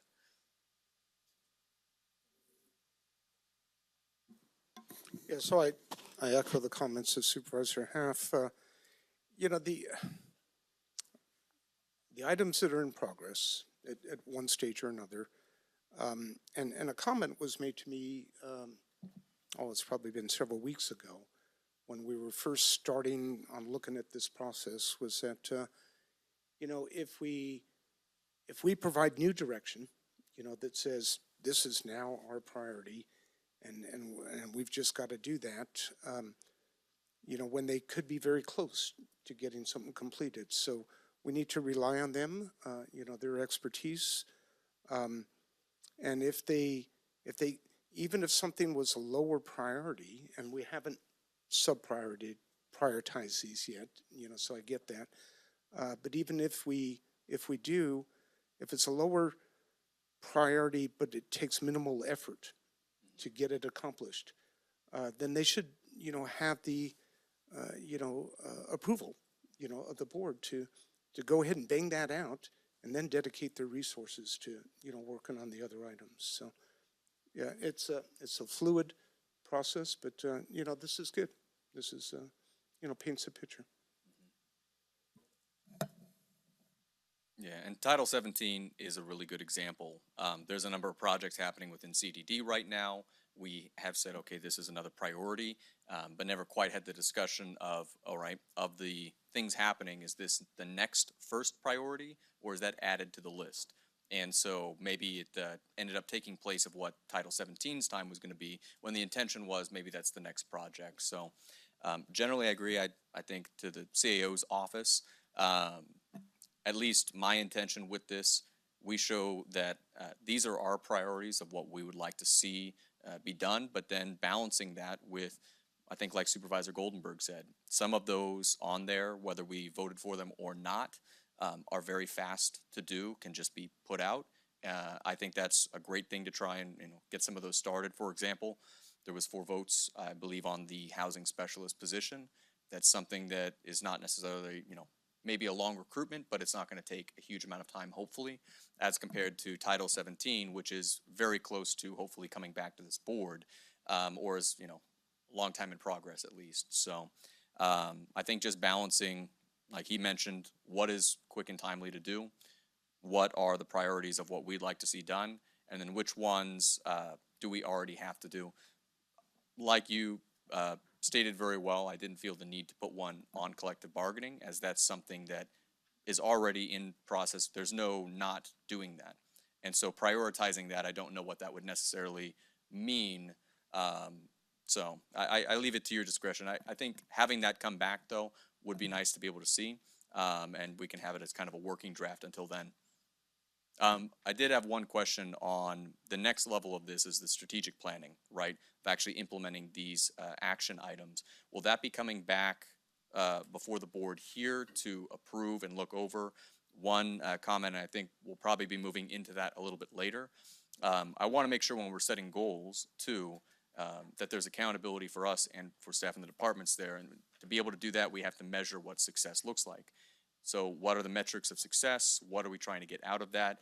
Do we have kind of a defined goal, or is it generally broad? I would assume maybe that might be in the strategic plan. So yes, so the strategic plan is where we take what you have given us and put it into action, meaning what are the steps to do it and what is the timeline for each of those steps and who's involved. And so yes, once we get all of that mapped out, we'll be bringing it back to you for your direction and consideration so that we can start, towards the process of making it a final strategic plan that then we would really update on an annual basis. Where are we? What's going on? What's the timeline now? Do we need anything more? And has anything else new arrived between department heads and or the board that might be of sufficient concern that we might want to pull it up, above something else? Okay, great. Thank you. Yeah, thank you, Chairman. And thank you, Ms. Riggs and all the county staff that helped put this together. And I really want to thank our board members. I'll be honest with you. I'm kind of put my head down and just work really hard on a project, and so I'm not big on workshops and talking these things out. I kind of I tend to like to do action more than strategy, but I think this was really valuable. And just looking at where our priorities are, I think this is kind of what our community would want to see from the board, where we're fairly aligned in certain areas, and then you don't want to see everybody 100% aligned as a board. You want us to have different opinions, but you also don't want us to be completely in left field from each other. And I think we have a good This is a perfect example where there's clusters of priorities, but there's still some differences in there, so that it's clear we have different opinions, but we're able to come to an agreement on several different key areas, I think. So I think what I'm going to look to staff for in the future is you're going to have to hold us to this. I think we have some really important agreement illustrated here on the board. And if we stick to it, I think it's a recipe for some really great things in the future as kind of a roadmap for where we're going to put our time and energy, which is, as you know, very limited. So anyway, all that to say thank you very much for the work, and really thank you to the public and everybody, all the department heads that have been involved in putting this together and getting us to this point where we actually have some marching orders. So it took a lot of work and really appreciate it. Thank you. So Eric, you're good on the information? You have the information, okay. So we do have a 12 o'clock lunch, and I think we're gonna do a 1 hour, 12 to 1. So does that work for everybody across the board, 12 to 1? Okay. Does that work for you? Supervisor Kirk, We'll make staff all would the decisions request, between 1 and 1:30 when you're not here. That goes to 1:30? Okay. All right, we'll talk in a minute. Yes, sorry. go ahead, I may not need to say what I was going to say. Oh. We were saying we think we need a minimum of an hour and a half Oh, an for hour and a half. lunch and Okay, to be able to so- compile the data. No, good. So then we'll do 12 to 1:30. Okay, great. Okay, so we'll do a 12 to 1:30 lunch. So with that being said, you guys good starting, giving the information? We would need to go sort. Oh, you just have to go sort, I'm sorry. So then what do we do for a half hour? Well, you could just go to lunch now and you would have a 2-hour break. Good, see? You haven't done public comment. So we could do public comment. I was gonna, we'll do public comment now, but I was also, just so anybody in the room or anybody on Zoom will also, as we do each of the 5 items, we'll also have time for public comment then as well. So I just want to make sure everybody's aware. Okay, so with that being said, we'll do public comment and then we'll break for lunch after that. So come on up, anybody, and do we have anybody on Zoom? Just to clarify, is it Yeah. public comment on all 5, and then there's going to be a public comment on each one after lunch? So I'm going to, yes, because the board still has to have discussion on each item, and I wanted to let the public weigh in at that time as well. So, sure. Come on up. Hello, good morning. Jeff Musio and Courtney Musio with Hazy Bulldog Farms. We noticed that cannabis was on the options of you guys' stuff up here, and I'd like to just push forward a little bit. I see a lot of stuff on that agenda, and I don't see very many things that are generating money, especially generating money from pulling it from other communities into ours. And I don't see, what I propose to you guys, if not held back with any ordinances or regulations, a company that would have over 200 jobs in this community. I don't see anything even remotely close to that up there on the board. And if we're serious about creating jobs and futures for people in this community, I think we should think about cannabis, because it is a formidable way to get all that money from other counties. It's very hard to survive in this county the way it is. Everybody wants to shop locally and everything, but there's really not very many options for that. Cannabis would allow that, get a lot of local options, get money into the area, and up to 200 jobs. And, a good 25% of those jobs would be blue-collar jobs, people that are keeping up on ordinances and regulations and, management and that kind of thing. It generates a lot of money. At our store, our top-paid guy is around $100,000. This isn't a small business. This is something that the community really wants. Every time we open up an application process, we get hundreds of applications. Not just a couple, hundreds. It's really hard to go through, and I should show you the people that we actually select. It's incredible, the amount of people that want to work in this industry and the people, how talented they actually are. They're begging for this. They really want it, and I hope you guys hear it, because it really would solve a lot of the problems that each one of these kind of peck at. So hopefully you guys consider that. And then I just wanted to add in there that you have a lot up here about the roads and about the vacancies in the sheriff's office.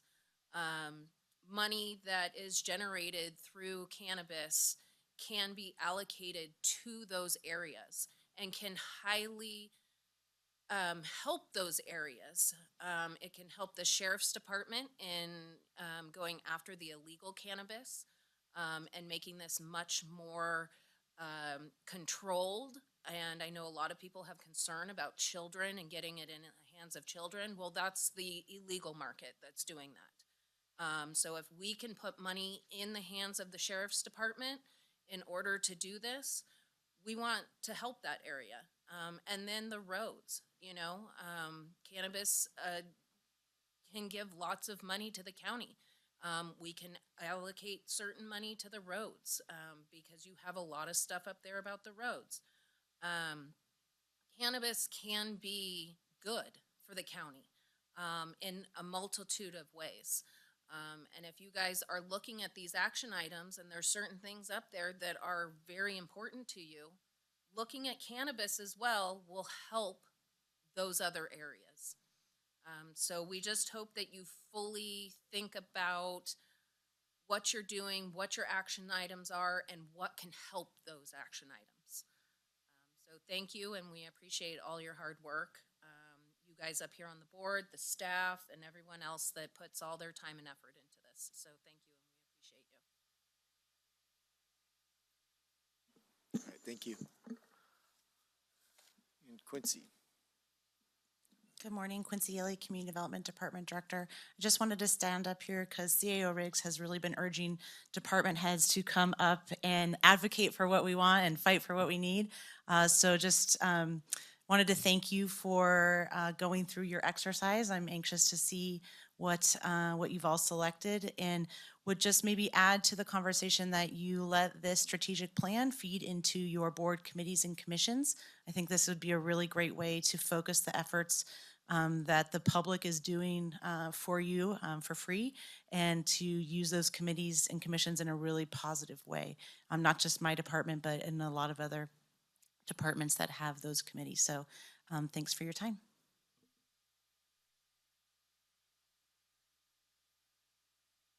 And next. Yeah, I just wanted to comment about commercial marijuana and prosperity. I think is actually an oxymoron. Pot growers all over California are struggling to survive. They're laying people off. They're going out of business. That's not prosperity.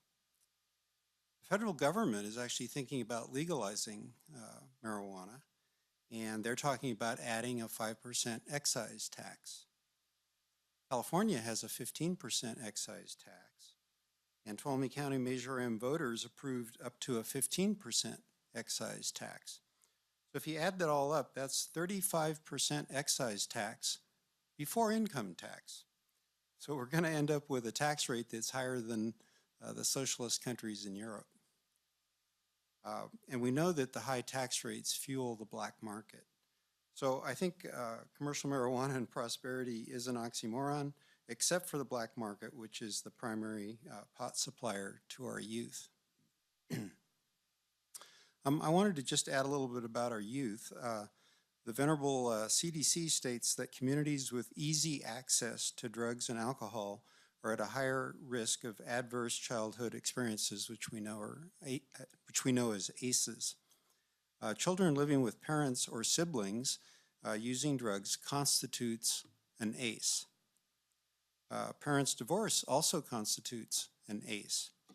4 or more ACEs has been shown to result in bad health outcomes over that individual's lifetime. So I would just encourage the board to think cautiously about promoting marijuana. Thank you. Thank you. Is there any? Yep.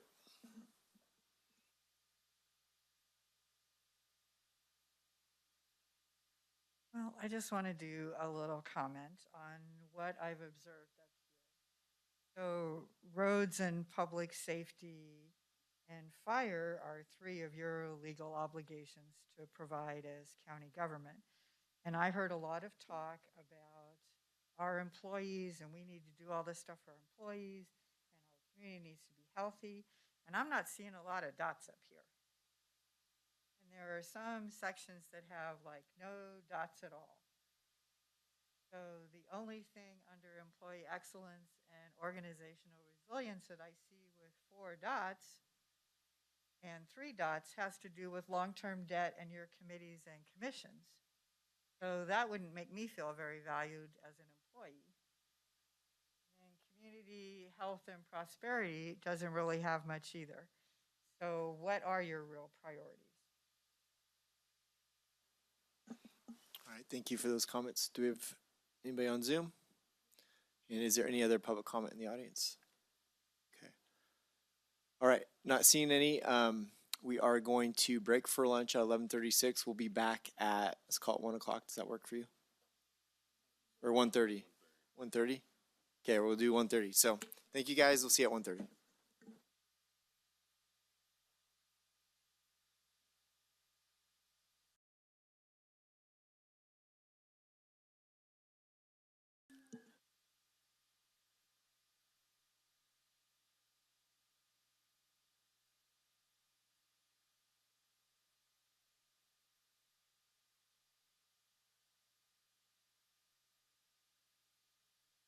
All right.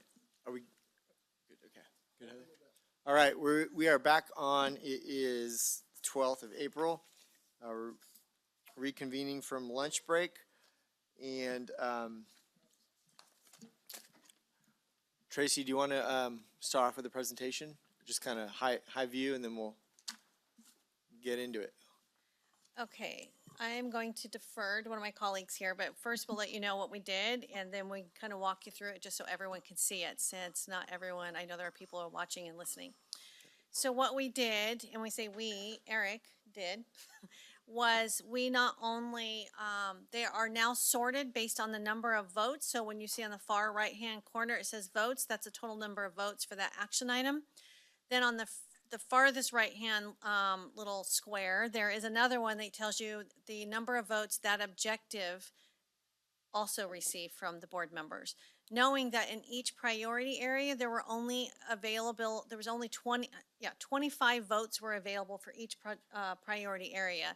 So, for example, the very first one here for employee excellence and organizational resilience, that the fiscal sustainability and stability received little less than 50% of total votes available. So what I'd like to do is I'll defer to, and these guys don't know I'm doing this, but either Liz or Eric to kind of just take you through this. I have some questions for your board for further clarification for myself. Supervisor Kirk and I were just talking about those. So we'll need to kind of defer to you, but I will tell you that when I look at this, and if there are items that we are working on and they receive no votes or less than 3 votes, my question to you is, do we keep doing it?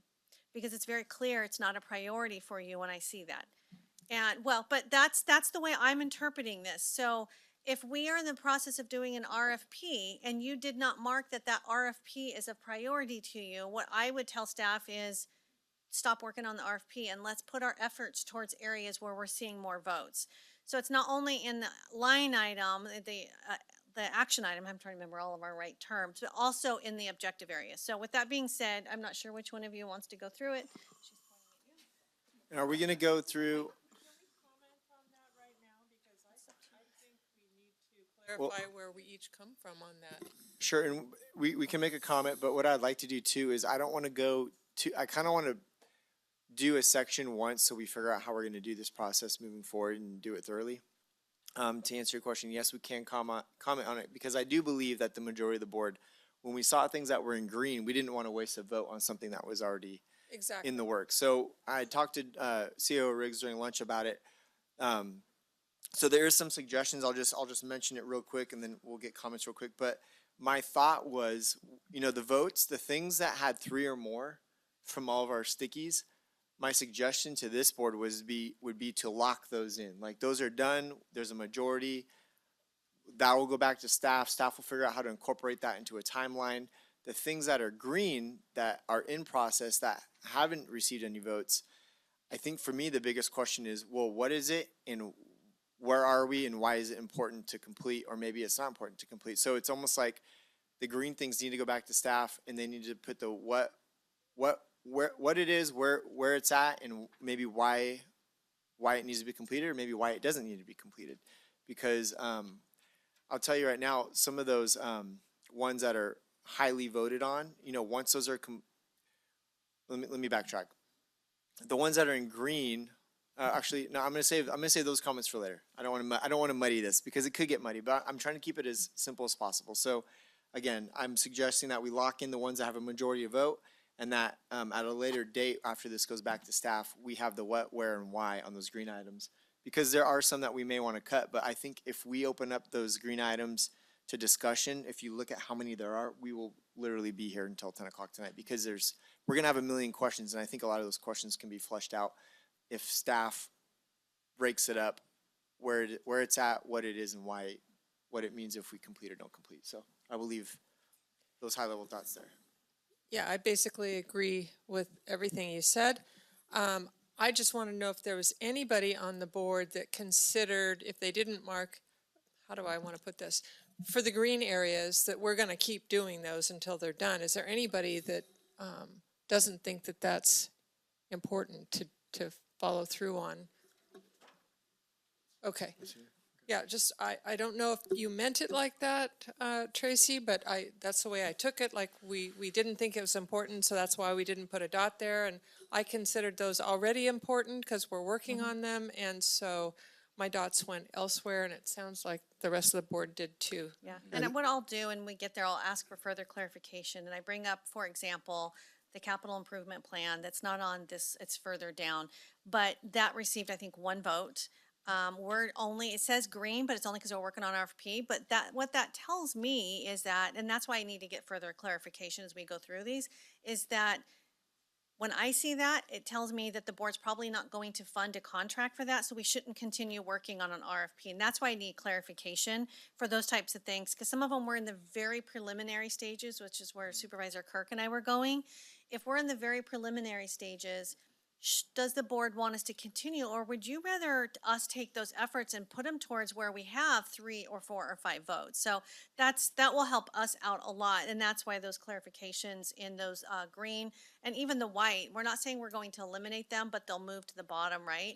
But when we start focusing on, okay, that one's done, what my direction would be to move to the next item that has the most number of votes, which might not be a green one, because we want to focus on where you guys really want the resources to go that are non-mandated. Obviously, if they're mandated, we have to keep doing them. Yeah, and I kind of agree with that, with go that ahead. approach where we're talking about prioritization, not that if they have a 1 vote or even no vote, that they blink out of existence. They just move further down the list. That was how I was viewing this as a guide for what we're going to put our energy into. And, it makes it easy if, kind of as Supervisor Half was saying, where I count 14 items that have 3 or more votes, I don't really need to discuss anymore because they're automatically there, prioritized at the top of the list. And then some of those items that are not green or yellow, and they have 1 or 0 votes, they can kind of, it's pretty clear those are less of a priority.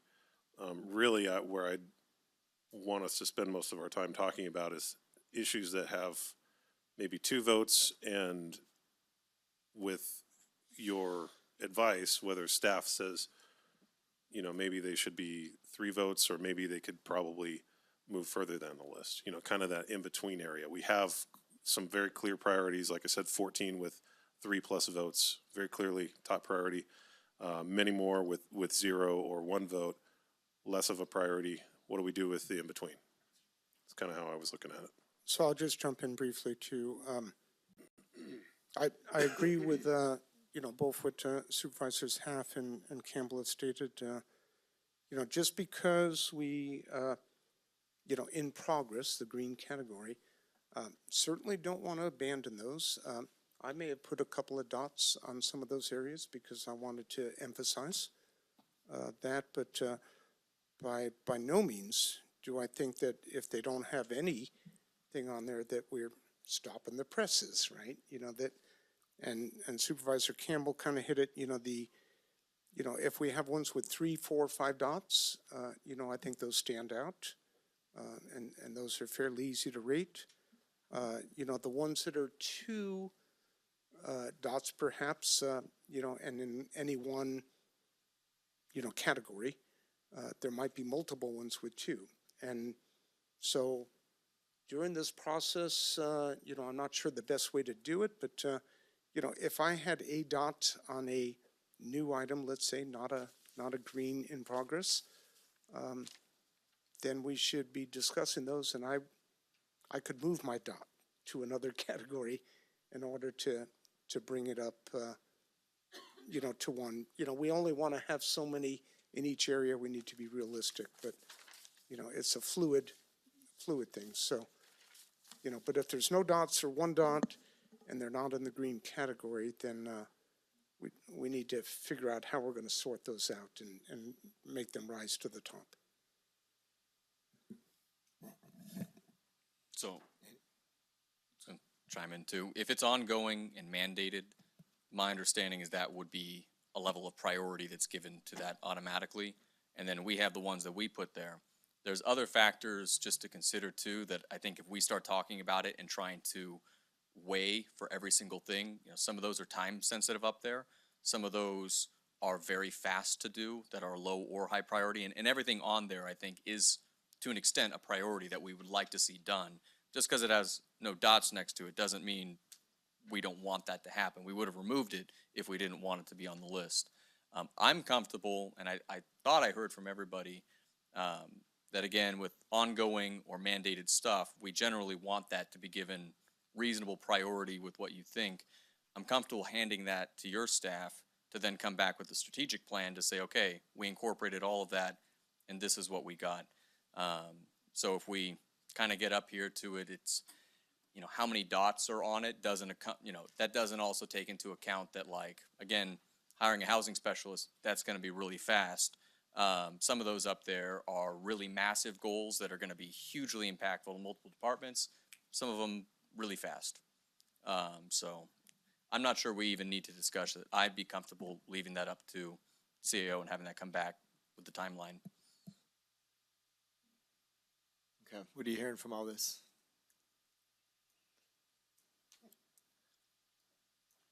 I think I will need further clarification just because I think I will not, if I'm looking at this, and that's what I want you guys to hear from me, is if we are in the early stages of something and it's not mandated and we're working on it and it's not been marked, I will have them stop and work on things that are marked and are of a priority. So you said something key. You said something key. You said early stages, right? Yes, right. Do we need to come up with a? Do we need to come up with a point where we say, okay, if you're X amount completed, you're just going to finish it. If you're at the early stages of something, then maybe we have. Right. Well, that's what I'm saying. If say we got 50 greens on here, right, and 30 of those greens are more than 50% completed or 50% in the process, that's just a waste of everybody's time and energy and resources to not complete those. But if you have 20 that are in the very early stages, maybe bring those 20 back with the what, why, and then we just say, yeah, yes or no. Yeah, and we can I definitely mean, do you that. as a CAO and as department heads, you have to, you know your people and your projects best. You make that decision what to bring back. Because I think Eric just added there are 81 that are in progress and additional and 14 that had a majority. So it kind of gives you an idea of, and it's kind of where we go back, should we even have told the board what was in progress and what wasn't? Because, right, strategically, you know, Supervisor Half and I discussed this. If you're approaching this strategically, why would I waste or budget my dots on things you're already working on when I could look at things that you're not working on? So anyways, let's go through and just kind of, so those who are listening and watching, maybe just kind of where we ended up, and then we'll go from there. Okay. All right, so we'll start with the employee excellence and organizational resilience. So in this priority, there were two that had majority support for the board, which was analyze and present options to reduce long-term debt, as well as reduce redundancies and increase efficiencies in board committees and commissions. So those were the two that had at least 3 or more votes. In addition to that, as CEO Riggs just stated, there in this section, there's 25 more items which are currently underway or in progress right now in addition to those. So as we go through the list here, you can see for county organizational fiscal stability, we had a total of 10 votes. moving down, and to seek opportunities to fund current and future, services, 8, and then it continues down, and to be the regional employer of choice at 3 votes total for that priority. Then 2, under decrease organizational vacancy rate, there was only 2 votes for that section. And improve customer service through employee development, 1 vote. And value employee recognition, 1 vote for that. So that's where we ended up with employee excellence and organizational resilience. So a question on that. When I kind of look at the votes and a lot of stuff, I see the priority being more on, okay, what are the new things over the next 2 years that we would like to adopt? So for example, we have a recruitment retention coordinator whose whole job is to implement these programs, many of which are on here, I would assume are probably an ongoing effort. You know, us not necessarily putting a dot doesn't mean that I think we're not going to try and bring staff up and be able to recognize them. It is on the list. We have somebody whose job is in that, the shadowing program, the mentorship program, the class supervisory or classifications. So I guess I just wanted to clarify, I guess that, how does that relate to a position that is already, if it's under them and that is their job? Because we're not necessarily saying we don't want you to do this, we want you to do this other thing. It feels like I'm opting into them doing recruitment retention programs when that is what the person's hired for. Yeah, actually, a person was hired for, and the class spec is employee development director. So it's more focused on retention than it is for recruiting. There is a little bit of recruiting in there, but the bigger part was retention.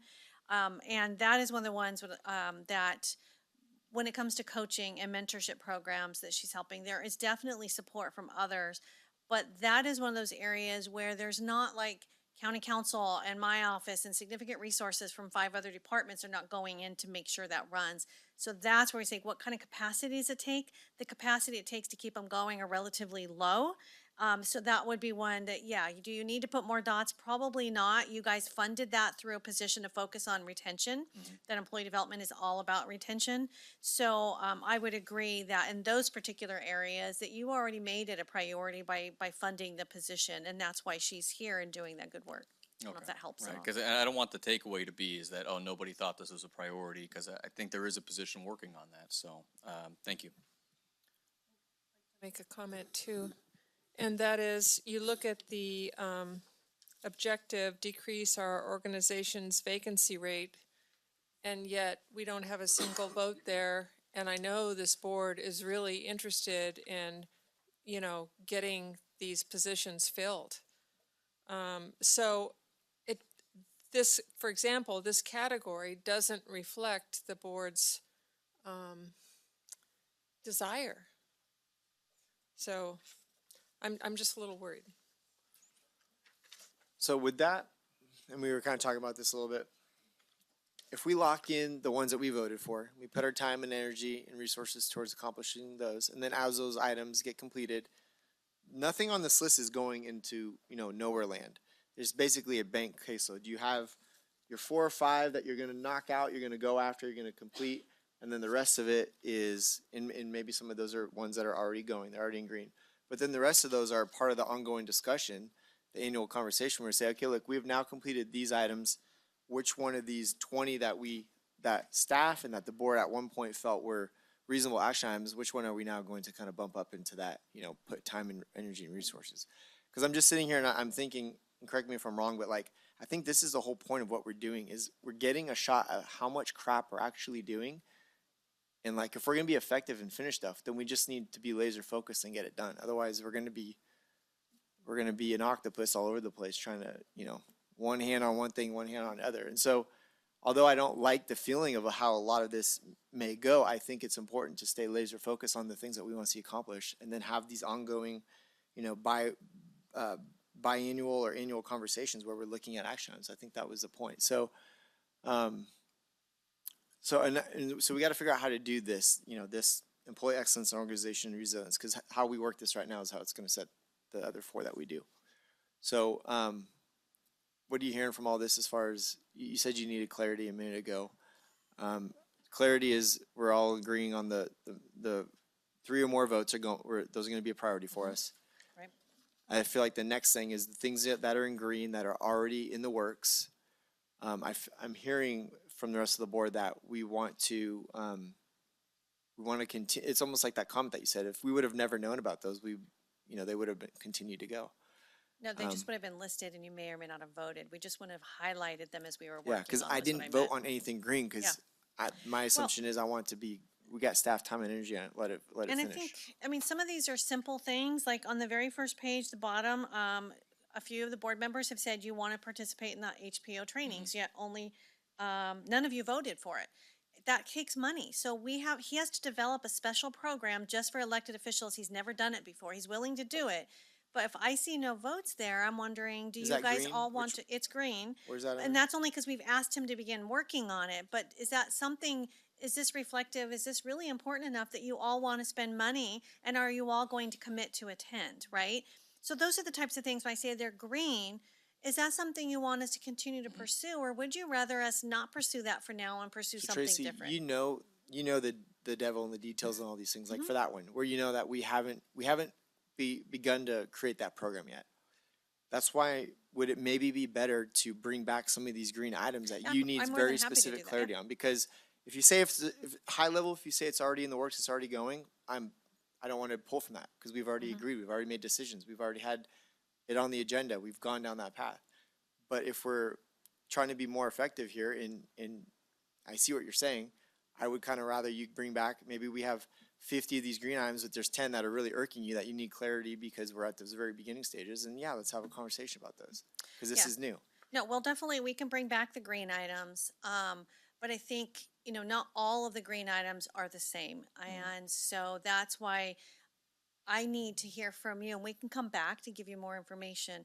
But are you telling me then, if I'm listening to what you're saying right now, I would gather this being that everything's green should be prioritized, anything that has a 3 or higher. And I don't think that's true. Right. So this is why we will have to spend some time, and the devil is in the details. And we just have to I guess we're just going to beg your patience as we continue working through this process so that we better understand where the 5 of you want to go. And sometimes we may need to sit back and listen to you guys talk about it and come to that agreement amongst yourselves. And then that will help us. And I don't expect we'll do all of that today, but I think that, we do need to return saying, okay, if that's not true, that, yeah, go ahead and keep doing all the green, do those first, and then come back and we'll do the ones with 3 or above. And I'm seeing some shaking their head. No, that's not my intent. So this is why we just need to keep working it. We need to keep having the conversation so we make sure that we are doing what your board wants with full clarity of how we move forward. So there's not any miscommunications for when we get down the road that leads to frustration and disappointment from both sides. So I would suggest that perhaps we look at the ones where we have the majority votes, obviously 3, 4, 5 dots. I think that's almost automatically that we have concurrence, right? We put those dots there. And if we're in agreement to that, let's advise staff as so. And then maybe we need to step through the green items, the in progress, and give a thumbs up, thumbs down, as we work through them, because some of them, I believe, and CEO Riggs, was quite correct. We may not want to, just because we didn't do anything with them, doesn't mean that we want to continue down that path. And so her example of the high performance training for board members, if we don't want to do that, then we should say so. But just step through those, and we could eliminate a number of things, and other ones that we don't eliminate, then we're giving direction as such to staff that we want those efforts to continue. And at what level, how they sort that out, based on, staff, on, where they see capacity. They could complete stuff, like I said before, if it's something simple, let's finish it up. If it's not, but we need to let staff work that out. Do we, just thought ran through my mind, do we want to hear from staff on a thought regarding this process? Is there any staff in the room that wants to make a comment? If you don't, that's fine. I just wanted to open it up if staff did. And are we prepared to review all of the green items today? I don't think so, but I'm asking the question. Because I'd like us to discuss what we've marked as high priority today. And then I'd like to have a conversation the next time we meet and compare the green items with what we've chosen and see what weighs out, what would work the best. We do have a staff member. Put a lot of time and resources into coming up with this list. So we also dedicated today. So I'm hoping that maybe we won't get through everything, but we at least get an opportunity to go through as much as possible with your board, provide as much information and education, because we, again, have taken a lot of time and we really want to be able to start moving on this, get clear direction. It will help all of us immensely. So that's the request, if we can proceed. Okay, I just want to make sure that the staff that represent all of the green items that are being worked on are here, that can explain where they're at and the importance of it so that we get the full picture. And I don't see all of staff here. I see a good number. So I'm just hoping we can do that. So, And I agree with getting as far as we can. And if we need to do a cutoff time, that's okay. But let's get as far as we can. And if we need to pick back up and finish at a later session, let's do it. Yeah, and I'm very much, we gotta come out of here with some kind of direction. Too much time and energy has gone into this for us to not make some hard decisions, which include deprioritizing things that are worthwhile. I think that's the reason why this is a hard job, is we're going to have to choose where we spend our time and energy, and everything up there is a worthwhile pursuit, but we can't do them all. That we have to recognize we cannot do them all. And so something like either whether it's training for board members or some of these programs there are programs for children, we have to pick. And some of these, not all of those things are going to proceed at the speed of other things. And I think we have a very clear starting point. I just, we have 14 items that we can agree on. Okay. I'm in favor of starting there, and, whether we're very much in favor of some of the things that don't have a lot of support or not, we're all gonna have to give a little bit here in order to get through this, because there's a lot of priorities here and not the resources to do them all. If I haven't made that point clear enough. So one last point, I'm sorry. To Kathleen's Supervisor Haas point, if staff aren't here, and this was the session that was scheduled, staff should be here during this whole process. If we're missing some staff, maybe we should reach out to get the missing ones over here, quite honestly, because we're looking to make these decisions, and if we have questions, we need to have staff available. Just as a comment, the ones that there's only two that I know for sure, because I can't see behind me, that are not here. One of them had a personal appointment to take care of, and the other one is not in town right now, but he does have representation here. Yeah, and it's pretty hard to get all staff without question at a board meeting. So, we've talked about these things many times. I feel comfortable moving forward with most, if not all, of what we have before us, so. Tracy, Hi. Quincy. Sarah has compelled me to feel that I feel compelled to you that as a gentle reminder that the items you also have before you are probably about 10 to 15% of the workload of the departments. That, so what you're seeing is really, even to speak to capacity and resources, is even just a small component of that. As a shout out to my fellow over here, is everything runs through county council. So please keep that in mind when you're assigning tasks. Thanks. So I wanted to propose an idea. So in looking at this as a rough formula to give to the CAO's office, prioritizing them as following. So first, putting at the top ongoing and mandated projects. Second, then our top priorities, the 3 or more. After that, ongoing non-mandated projects. And then we would move into other priorities there.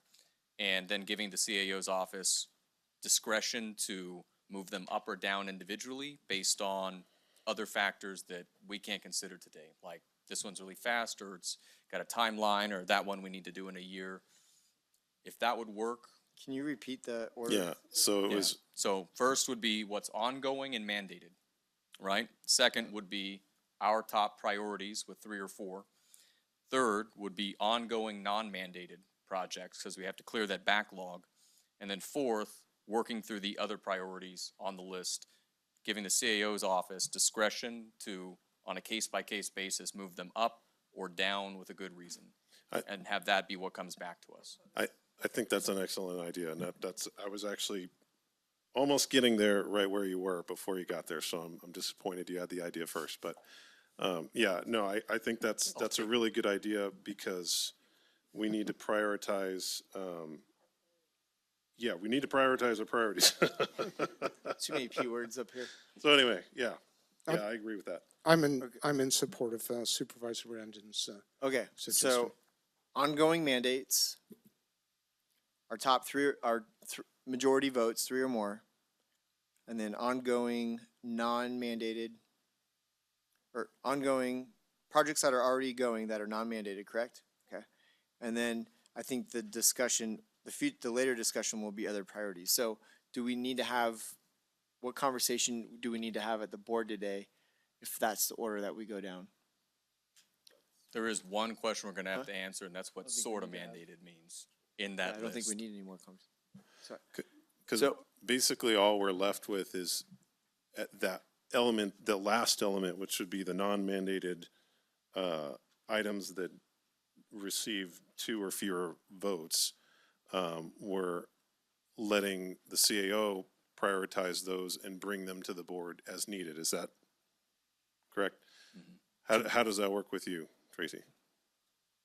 CAO Riggs. I can make anything work that you want to work, as long as I don't have disgruntled board members individually who are upset that I prioritize something that maybe, or did not prioritize as something that you personally wanted that's not in that listing on prioritization, if that makes sense.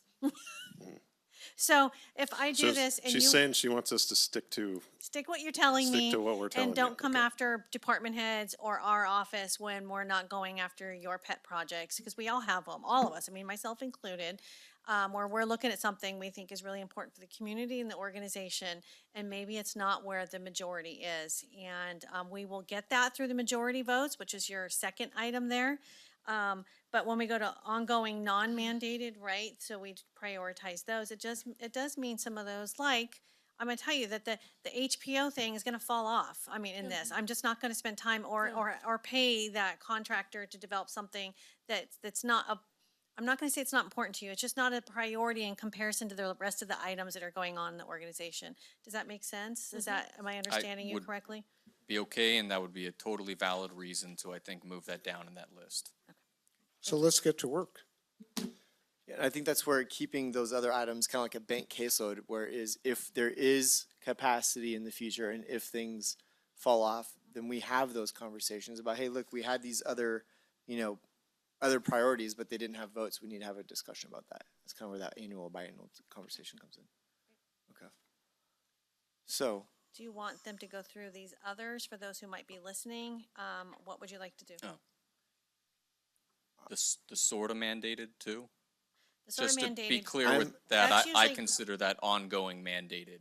Yeah, normally that, when it says sort, it's usually because we've received monies that are designated to provide certain services. So they're sort of mandated. You took the money, you got to do what they told you to do with it. That's what that means. So you're right. We would treat those as mandated, that we have, if we took the money, we're going to do what we said we would do with it. Yeah, that's the sort of, or maybe. We've been learning from county council and their little wheel. If you haven't, we're going to start doing that for budget. Maybe, possibly, might be lawful. Well, the question might be, do the sort of mandated go below mandated, or do they go to the top of the other ongoing non-mandated? I don't know how we could have accepted grant funds and not treat them as mandated. Okay, I'd recommend the top. okay. and, just going back to this is, would be useful for you, Ms. Riggs, because while you're looking through the non-mandated items, you can refer to this and see maybe there wasn't a majority support on that particular item, but, you know, at some point that might change. And there's a big difference between having 0 stickers and having 2 stickers, where you're basically one away from a majority. So that says something right there. So that kind of reinforces the idea that even though something doesn't have a majority on there, that vote still has value. So. Go ahead. So I'm a visual person. This is very helpful, but now that we've decided this, it's almost like we need to take another break and put all the green stuff up on top, and followed by the ones that were 3 or more selected by us, and then followed by the other non. Otherwise, it's kind of, We can do that. I agree, So yeah. when I say And I we, would- it's Eric. Eric can do that. Because I don't know if it answers, like, for instance, there might be a few on there, Tracy, that you do need direction today. Like you said, that one where, are we going to do that training? And if we are we going to build that system? Because right now, I'm a no. And based on all the stuff that I'm seeing and all these other things that I want to see accomplished, maybe some of us are going to. So I think it would be valuable to take a break, put reorganize the green, maybe organize it, the ongoing mandated, the top 3 or 4, and then the ongoing non-mandated, and then other priorities. Maybe, could we do that? How long So, would that take, Eric? 5 so minutes? as part of the process, though, I'm sorry. as part of the process, ongoing mandated, but any ones that we may have as a board, gotten 3 or more stickers on, if they're in that green category, they should be so indicated, because basically we're done with them, right? You know, no sense rediscussing, you know, those. So if you understand where I'm coming from, we don't need to go step through every in-progress item if we've already, in addition, as a board, said that we want to Yeah, there's move only, I forward. just added, there's only like 3 or 4 of those. So we're Right, safe. there's only a not few. many of them, you know, we but just need to call them out. We'll take what you just said, so ongoing mandated, those will be the top. Then we'll take the top priorities, so 3 or more votes. The next category will be what we're already working on that's not mandated, and then anything else that falls out will just stay on the bottom. So we will need probably at least 30 minutes for him to be able to go back in and resort it, so. Okay. Well, And before we break, I do so want to we're just doing this to illustrate what we're talking about, right? We're not. to get a grip, a visual, and if 'Cause Tracy, I'm sure there might be questions that Tracy might come up with between now and a half hour to get clarification on, and we should use the time that we have since we're here. Well, because from what I hear, it seems like we're pretty close to, I mean, we have an idea that addresses everything here. Right, but So if we there's, just but if wanna- there's green, if there's Well, I just don't non-mandated, if there's non-mandated green items that are ongoing, like, I'm sure there's a few that are irking her that she wants to bring to our attention, that we should give her direction today, because if she's gonna keep working on those things, but she has a pretty good unction that we may not want those, then I wanna hear that today. Is that what you want? You want additional direction on some specific items?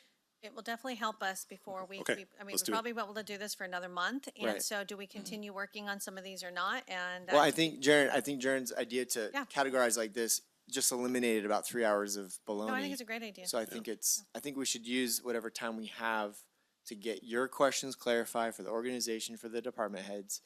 That way we can cut loose and Okay, let you guys do your thing. thank you. So we'll re-adjourn at 2:40. What, just Yeah. as a thought, Oh, and I'm gonna do public comment before we close. not that they want it to sound harsh, but can we send Eric out of the room to be able to go work on that? And then, right, one of the things I was thinking we were gonna be doing with this, is looking into the language of some of these, because we haven't had a chance to really give feedback on that.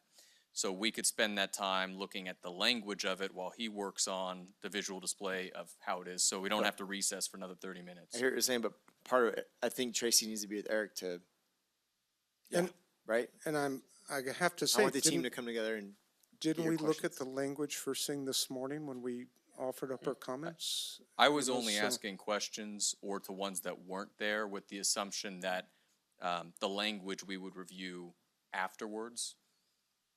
I'm not sure if the ones that aren't there didn't get captured or not, but again, we we had comments this morning where we talked about, you know, like I made several suggestions, and, you know, I think we all did. Yeah, I'm not sure that I'm looking to start changing language at this point. yeah, I kind of concur with Supervisor Goldenberg because, you know, I'll just use an example. We added FM alert to one of the emergency communications, and that was sort of, I ended up putting a sticker next to it because we had changed it to include that. So if we're changing the wording now, it would potentially change the way we would vote on some of those things, I would think. I mean, if we, That would be the goal, right? yeah, quite honestly, if we have Eric go out of the room and start working on this and we start changing things, then he's not here to. I'm hearing a majority of people who don't want to do wordsmithing right now, as long as the intent's there. Maybe the time to do wordsmithing is when it's for the board and, There won't I don't be know if there, another no, opportunity, am I I correct? wouldn't do any wordsmithing. I think that opportunity was this morning. I'm not hearing a majority. I think that's the strategic plan. So, The next. I don't want to just, no, I want to break because I want you guys to be able to talk and while Eric's working on his thing and come up with any questions you might have for those ongoing green, non-mandated party action items.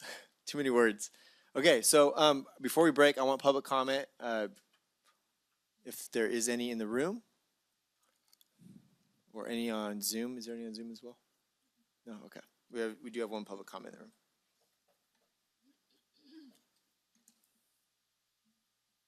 I'm listening to a lot of crap here.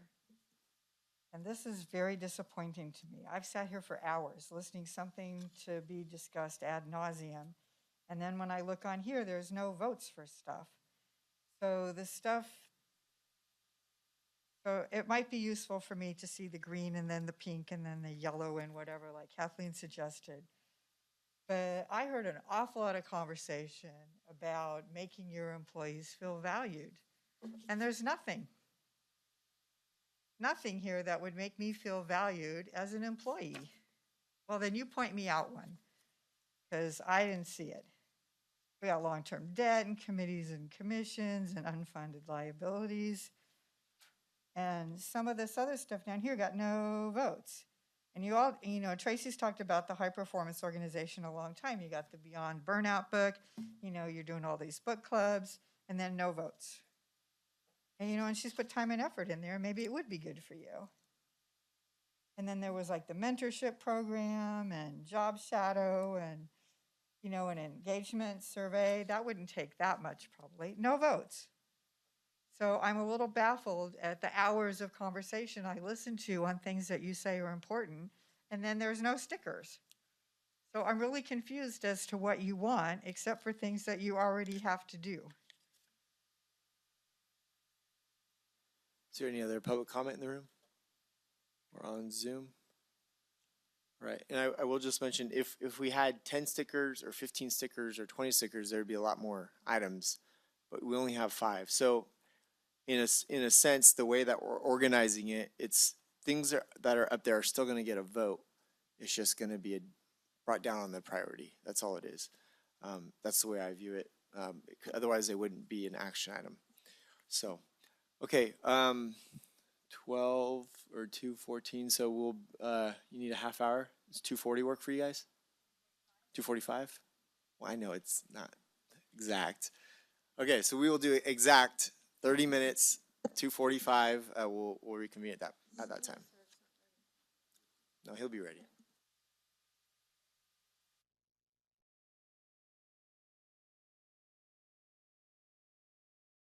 Data, so we're going to get started, and CEO Riggs, Eric, please take it away.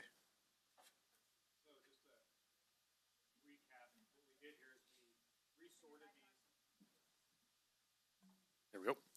All right, so just over 30 minutes ago, we went through and resorted these into the categories in which your board identified, and we gave them each a priority level, A, B, C, or D. A being mandated and ongoing, B, board identified priorities, C, ongoing, non-mandated, and D for all others. So there's a new column there on the left next to the objective, says priority level. So next to each one of those action items, we identified what the priority level was, and they're in order from A to D. If there's not an A, it won't be listed, but it'll still be in order. So any questions on the organization of this? All right, very good.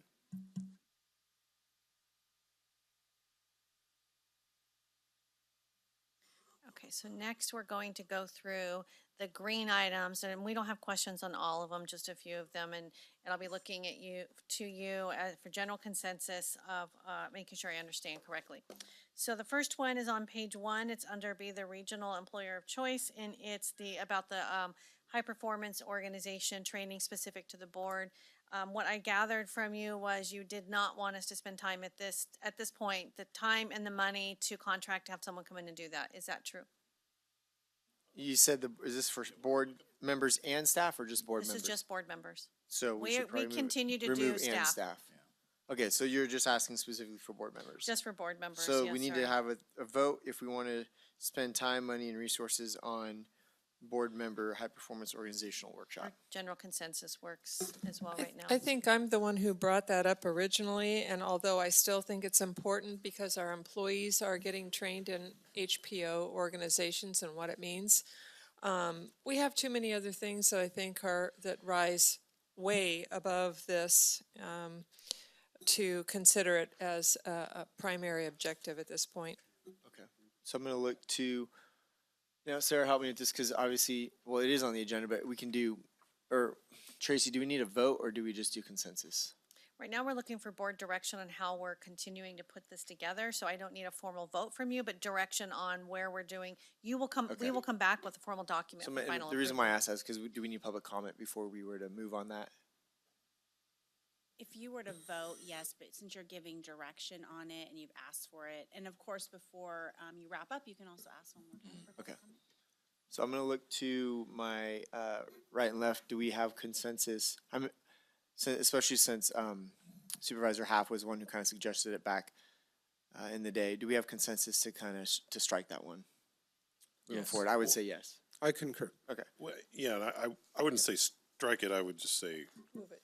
yeah, move it. It moves into a white category where Yeah. it's no longer current and ongoing. It moves into maybe somewhere down the road. And I would like to Other suggest. priority. I would like to suggest that if ever in these trainings there is a synopsis of what HPO training is all about, that it be passed on to the board members to read. Okay, So maybe an easier way to put this is it goes from a C to a D. okay. Does Yeah. that make it easier for you, or is it, are Yeah, you right wondering now if it's it should just be on looking- there at all? Yeah, so we'll continue doing it for staff. What it does is it just takes extra training and coordination and cost in order to create something specific for board members, because that doesn't exist So, right now. Yeah, my understanding in supporting it before was that it was basically us participating in an existing process and not having one created for it. So my recommendation would be to take it off the list since learning more about it. Okay, do we want to move Take it it off from and- C to D or just remove it completely? So I'll take 2 votes. One to remove it completely. I'm fine with that. I see 2. 1, 2, I see 3. Okay. So 3 to remove it completely. So it's not Okay, going to go just to a to D. be clear, it will still go on for employees, but just not for the board. Yes, but we're going to remove it for board. So that one is not moved from C to D. It's just eliminated. But Okay. we do have some books and some other things we can get to you for you to look at. Sure. And just so you can read about it. I know Supervisor Half did it a long time ago, and I don't know if anything's changed or not, honestly, but yeah. Okay. Okay. I'm looking at Liz. I think I'm doing the next one too. We only have a few questions. The next one is on page 3. What'd she say? Oh. Glad that we have such a low threshold, even though we missed it. Okay, so it's under develop policies and projects to increase the supply of workforce housing. This one in particular is remembering that we have an employee who has been funded and was kept on to do NDRC. I have been directing her to look at doing additional CDBG work because of all the funding that's coming down. I'm looking to you to make sure that that's something you want to continue, and this is under apply for CDBG and home funding and next grant cycle. And I think the answer is yes. I just want to make sure, so you're not surprised that we need to make some budgetary adjustments to keep her doing other non-NDRC work. And she's more than happy to do it. And She- other HCD programs. Yes, yeah, other HCD, CDBG, all of that, but I just want to make sure you were all in the right place. All right, All right, perfect. Do we have consensus? Easy Yep, enough. Okay, all right. So that remains a C. Yes, that remains a C. The next one is page 4, under increase the supply of transitional housing for those experiencing homelessness and behavioral health clients. I bring this up because these also did not receive any votes. Just make sure that your board wants us to continue. And I know the answer to this, but I do need to ask it. We have, again, Mo is You're working. going a little quick here. Which one were you on? Oh, I'm sorry. It's So- the issue RFP for feasibility study for best practices for navigation center. Just want to make sure, because as you can see, this one didn't get anything either, that you would like her to continue with that work. I figured, but I just want to make sure. Okay, that's a yes. The other one that got one vote is the establish an outdoor shelter site. This is, a lot of time is going to this on behalf of your Commission on Homelessness, as well as your Michael Roberson, who is our Homeless Services Coordinator, and Which- HHSA staff, sorry, which and one is that? Quincy. Is that on page The next 4? one down. It's 1, 2, 3, 4, fifth one down under increased supply of transitional housing. Okay, Just, sorry, is this thanks. something, there's one on there, it is ongoing, is this something you want us to continue having other departments, because this is definitely a village taking this on? So I'm gonna look to my left. Is there consensus there? Yes. Is there? Okay, perfect. So I'm outvoted, so continue on. That Okay. will stay in Well, number C. it's something the Commission on Homelessness is actively working on. Correct. And other staff in support of that, so for sure. Okay, and Yeah, next, and I think that's a perfect illustration of what we're doing right now, is that if we don't affirm that we want to continue with this, then effectively what we're saying is stop all the work that this group is doing, which of course we don't want to do. right, So- right. Yeah, and I'm not going through every green item, just some ones I want consensus on, and then I'll look towards Liz as she'll take on fire. Fire.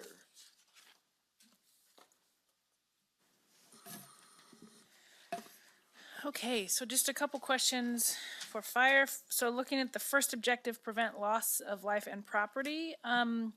We are wondering, would you like us to continue working on adopting a short-term rental for fire inspections? I'm sorry, an ordinance for fire inspections for short-term rentals. So where is that on the list here? I'm sorry. It's about right in the middle there of the very first objective. Where are we in that process, if you don't mind? Because we Yeah. had this direction like a year ago, didn't we? Yeah, Or was so there- the, I know so there's the some fee back has and been forth. approved. We are really kind of have a real draft ordinance that Drafty. needs. Yeah, that's, yeah. Council, is You that could approved tell. language? Yeah. So, yeah. So this was an area that we discussed before, when we're looking at all inspections. I thought it was mandated. We, and I would love to see more updated numbers, but I understand that at one point there was discussion, there might be 900 or so of these types of properties, whether they be Airbnb, vacation by owner, or otherwise. And so we looked at it, as a, life and safety issue, similar to, the standards that would be upheld for motels, hotels. So I would be looking to be in favor of moving down this road. I don't know how soon we could look to adopt it, but I'd like to, promote that we need to get there. Yeah, my recollection is we had a bunch of discussions. I think this is the only one that there was general consensus was to kind of treat them like hotels. Right. Because of the safety aspect. So I guess the question is, do we want, we need to vote, do we want to keep going down time and resources towards that? One last question on it. What amount of Yeah. time and resources are we talking to finish that? It's a fair amount of time for county council, to be honest. That's the main. Well, wouldn't that come back maybe during the strategic plan? You'll kind of give us the timelines Yeah, and all right, that? right. If your board wants us to continue to pursue this. So maybe even at that strategic meeting, we're gonna say, you know what, we see these other things that are more important, and we cut it then. But for now, okay. Does that work? Yeah. Okay, so is there consensus To keep it? to keep it? Yeah. I don't understand why if hotels and motels are required, why Airbnbs and VRBOs are not. I don't get that. I think that's why we put it on there, because it was our board considered it a life safety type issue. Yeah, I'd like to know what kind of allocation of, who's gonna do these inspections? How much is that gonna cost? You know, before we even do an ordinance, you know, to see if we wanna spend that kind of money, I guess, I think that that's won't what- get reimbursed. I think that's what that meeting, we had talked about all these things at that Yeah. meeting. I just can't remember all the details. And the fee, actually, your board did approve the fee. So we would get reimbursed for it. That's right. Yeah. Oh, so what's not to like about that except for the extra work that'll cause county council? I think that's what's Okay. not to like, yeah. Okay. I did have a question on that, specifically the biomass utilization project, and the time sensitivity of that. Well, we're not- How does Yeah, we're this? not- Oh, I relate thought to- we already. Can we sorry. finish Yeah, I this thought we moved conversation? on. yeah, Okay. I think you have consensus. on that. Consensus. Okay, consensus on that one. Keep it Was, on C, got it. Yep, thank you. So moving to the next objective, Can you do the, I'm sorry, there was one up above it, the identify vulnerable. yes, Yes. I'm sorry, yes, so identify all vulnerable communities beyond the Board of Forestry definition that do not have secondary egress. You know, the Board of Forestry regulations as a whole take a significant amount of staff time and effort to do a lot of analysis, advocacy. So just wondering how much more kinda- effort you want us to be putting in. I kind of would think that's mandated, isn't it? I mean, we not. made an agreement with the Board of Forestry that we would do that, I thought. This is, yeah, this is I beyond the don't, Board I of don't know Forestry's that it speaks to definition. vulnerable communities. Okay. Is the distinction here? Okay. Yeah, and again, I'll speak to it, you know, from the fire safety committee, you know, aspect that we want to protect all our residents. And some of them, you know, quite honestly, do not have,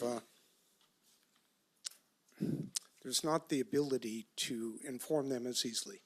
So we need to, you know, come up with ways that we can identify them, first of all, and then secondary would be to figure out how to implement, you know, ways to protect them.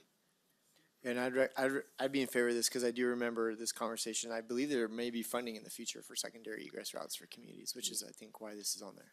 Yeah, so the Board of Forestry identified the 11 communities under the Subdivision Act that do not have secondary egress. And then there were several board members that asked us to look beyond that because we have other, at least already we've identified at least another 12 to 14 that have 30 homes that do not have secondary egress. So that was it's something that we're already doing and have looked at, but haven't finalized the complete list, so. So we're working on it. Consensus? I'm good? Yeah, so it's consensus there. Great. Okay, so moving then down to the next objective. So very quickly, the biomass one, I'm just wondering the time sensitivity, is that for one of the existing projects coming in? Hold on, where are we at? So that is for a potential grant. Are you talking the release RFP for organizational study, that one? Organizational study, campus feasibility study, ground truthing implementation for biomass utilization project, second from the bottom, and prevent So, loss of life let me- and property. So this is another $500,000 grant that Cole had been working on through the Office of Planning and Research. What he has done, knowing that with his departure that we're leaving a gap here, is he's worked with one of his colleagues in Alpine County, asking if and when this gets released. There's still a lot of stuff going on with that department and whether or not it's gonna come out in the time frame.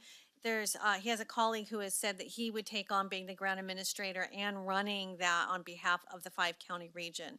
So that's why we haven't acted on it. I'm kind of waiting to see how that works out, and we'll have further conversations with him after Cole leaves as well. Okay, thank you. I just wanted to know if that was tied to existing projects, that it might delay them, so. Okay, so moving to improve wildfire resiliency, just wondering, well, I suppose you already answered this question, but we just, completing the analysis of the final Board of Forestry fire safe regulations and advocating as necessary. Again, that's just a massive time commitment for our staff. And so just confirming that your board still wants us to continue to pursue that effort. I feel like we've been at the table since the beginning. We've been part of those conversations over the last year. So I think we should see that through. Do we have an update but on I'd like to hear if it's moving forward? They pulled the, Yeah, they've sort of backed off. Right. Yeah. From the Yeah, position so they were at right it's- now, so we're not real clear. So this would be pending them putting those back on the table. That's And right. if they don't put them back on the table, then we're not putting time into it really. Okay, yeah, then I'd be fine with that. Half, good? Consensus over here? Okay. All right. Okay, and then the last one for fire that we had a question on was under the, oh gosh, sorry. The last page, stabilize funding to maintain appropriate service levels. Just wondering if your board would like us to continue to work on the countywide updated Geiger fees for new commercial and residential development. I have Consensus? a recommendation, which is to have that after the CFD discussion and potentially switch those dates, because I'd really like to discuss CFDs before we talk about impact fees. And just to be clear, if you could give them just a quick update of where you're at with that, because there is an ongoing process and standard process that we have utilized in a contractor, so if you could just give a quick Yeah, so we've update. hired a contractor. We've been working with them for 2 years, actually. We have done all of the analysis, all of the calculations. We have met with all of the internal partners.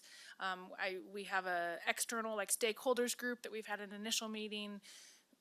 I would like to do a secondary meeting with them to look at where basically we landed with our potential Geiger fee, and then we're ready to bring it to your board for consideration. So we're She wants nearly there. there, but, Just, yeah, based on what I'm hearing. I'm Consensus? just wondering time frame on, Strategic It- plan, right? as soon as I can do it. Yeah, I mean, I mean, we've been talking about the Geiger month fee or for a two. long time. I would, it seems like something we can finally get off the table fairly soon, so I would definitely want to keep moving on that. Invested a lot of time and energy in it already, so. I can support. All right, I'm hearing consensus. great. Thank you. That's all we have for Okay. fire, and I'm gonna send it back to Tracy. So just on page 6 of fire, one of the things I do want to bring up to your attention is on the very last item, it talks about development, develop community facilities district. It says mandated next to that. That is not mandated. It should be moved down in the list. However, as you know, county council has worked, to secure ORIC, and they will be available on May 3rd, and to provide a educational session for the board and opportunity for you to ask any questions as well. So we are moving forward with that, just so you know. I'm sure we'll find some other clerical things as we move through this later, but as we find them, I think to So point them out for are you. we looking for a response on that item then? I or- was not, unless you're wanting something different. My interpretation was that you will all, since, that would like us to continue, but it sounds like maybe, No, I'm just looking at some of the concerns of people in certain areas, with the CFDs, but I'm okay with it. We'll have further discussions. Just as a clarification from what I know about CFDs, because they can be arranged in thousands of ways. But we're going to have an attorney come and speak to us of a way that might possibly help us decide how resorts and outlying areas can pay their fair share. We still haven't worked that out. So this is an important conversation to have. And are we also discussing other types of CFDs for other purposes? I'm gonna look to Sarah, she's arranged this. So the CFD presentation is really an overview on what they can do, how you can use them, sort of the pros and cons. So and obviously you can ask whatever sort of questions you want in terms of how they might be used for other areas that you're interested in. There definitely will be discussion about, again, just a very high level about potentially like the commercial developments. Okay. I would imagine it will be the first of many conversations as we move forward. We know that we have a couple developments that part of their condition of approval was to pay their fair share. Not only have to determine what the fair share is, but what is the correct vehicle that would be even be paid into. So this is not, it'll be ongoing conversations and continue work on this topic. Okay, so on roads and infrastructure, these are a couple, I just need to gauge where the board is. One of them is to issue an RFP to update the capital improvement plan. And I'm just looking to you to see, is that something that you want staff to continue working on and release so that we can bring to you what the cost of that would be? Can you give us the pros and cons of why we need to do this and why we may not need to do this? Yeah, so the pros, of course, it's, well, a couple things. It's in our ordinance, so we were talking about, is it mandated or not? It's essentially, we felt it was mandated by the board because your own local law says that we will do this. What it does do is it takes a comprehensive look at all of our equipment, including some of, like, say we look at roads equipment, and it's buildings, it's HVAC systems, it's any of those types of things that we need to do. And we get a new look right now on what is the estimated time for that we need to replace something. You know, a roof, HVAC, we already know in our systems that, you know, look at the Francisco building, their chiller is out all the time and they're operating on these things that are, I think Ed has told me most of them are the original systems that were put in place when we built these buildings. So, so it gives your board the necessary tools to look at it, and it gives me the ability to try and come up with some forecasting of how often and when and how much do we need to start addressing our deferred maintenance. The con of this really, the only thing would be spending the money. I don't think it'll be cheap. And of course, it does make known just how big our deferred maintenance really is. And so I feel like we need to do it. Our current one is over 11 years old, and we need to address it. We know we have a backlog of deferred maintenance. Ed Hogue, our facilities manager, has done an incredible job of updating and redoing roofs and really keeping our HVAC systems limping along. But if you don't know what the problem is, it's hard to go about fixing it. So that's what this would do, just give you a tool to know what that is. And we need a whole new plan, or we can't just update the one that we have. The last one was done by staff who are not adequately adequate experience and expertise to really give us that type of estimates and to review that. And Ed does not have that kind of time. You know, they're short-staffed. There's no way he has time to take on this process. It'll be much quicker too if you had a contractor. They're in, they do it, and they exit. So, remind me, so we talked about this like 3 years ago, I've right? brought this up every year just Yeah. because under the CAO, it is one of the requirements in the ordinance. And I thought we had priced it out at that time. It was something like $150,000-$200,000. We've never done an RFP since I've been in my seat. In fact, not since we did the one 11 years ago. Well, we definitely had some kind of price estimate, because I remember that was the rub about it and why it wasn't accepted at that time, because we were dealing with some major cuts and Yeah, we just cutbacks, and estimated. so that just was not. I think it was just an approximate that we're Yeah. given. Yeah. And so that was the reason there. I mean, do you have That's what the cost us? So That's what the RFP does. okay, so you'll issue the RFP. We'll get back a cost estimate. If it's too much, we can always say no. You could say no. Okay. Just know that we'll be spending time to do that. Okay. How much time? Well, it's Simi and Mo working on it. They've already spent a significant amount of time already, so now Okay. they're working on it still to get it So going. they're like 70% completed already. But I guess where I'm going is if in your heart of hearts, you know that this isn't something you want to allocate resources to beyond doing an RFP, then what I would ask is that you just tell us now, don't do it. And they can focus on, but we give Mo more time to focus on CDBG and other homes rather than a mentoring process of how to do a comprehensive capital improvement plan RFP. So I think you know where I'm going with that. So Does it help us get more funding, potentially? it might help us qualify for grants. Well, there's Geiger that we look at, but there's also the grants that we might be able to do, like those ones we've talked about, the community revitalization grants and stuff like that. We have something to point towards. So But I can't guarantee it. We can't ask for money to fix things unless we know. But what we need We to have fix and a how much. clear idea of what's broken. Okay. But you're pretty confident there's grants out there. So I guess my question is, you know, the completion date, current timeline shown is April of 2022. We're in April. So how far along is this process already? Maybe Mo can help us here. Thanks. Tracy was doing a great job answering the questions. So, so how far along are we? Simi and I are just collecting information from all the departments in regards to whether it's a new county project, whether it's an existing building that needs some maintenance or some changes to, whether it's specialized equipment or vehicles. And so we'll gather that up. And I would say the RFP is already written. I'm just trying to get the attachments done. So within 2 weeks, the RFP will be released. We will, my promise to my boss is to have her the information by the middle of May. so in time for the budget preparation time. In regards to your question on what this will lead to, it'll also help you if the board ever considers going out for any measures or any bonds, taxes. I mean, we as a county don't know, as Tracy said, what that deficit is.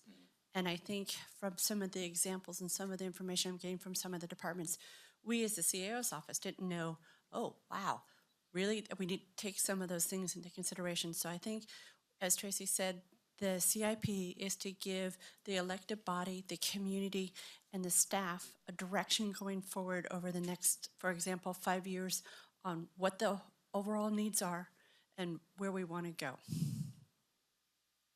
Great. Thanks for your explanation, Mo. So I'm gonna look to left consensus. Okay, I'm good. seeing consensus for that item. So. That is the last one of the green ones that we have questions on. Just one under roads and infrastructure. One in particular is the second one under raise the county's PCI. Research reasonable long-term revenue options for road maintenance. To me, that one's exceptionally important because that's informing us on what things we actually would like to do in the future to address the long-term issue of our roads. So I know it's D, and I know that that fits under the definition there. I would recommend that we would move selectively that one up. Well, if we, hold on. So it's same page, So- second from the top. If we were to apply that logic to everything that had 2 votes, then we could logically bump everything that's a 2 vote up. So I think the process is, I think we should stick with the process, which is A, B, C, D, and let that process play out. As we get capacity, then we look at, you know, those items that are D and moving them potentially up to C, B items. That would be my recommendation.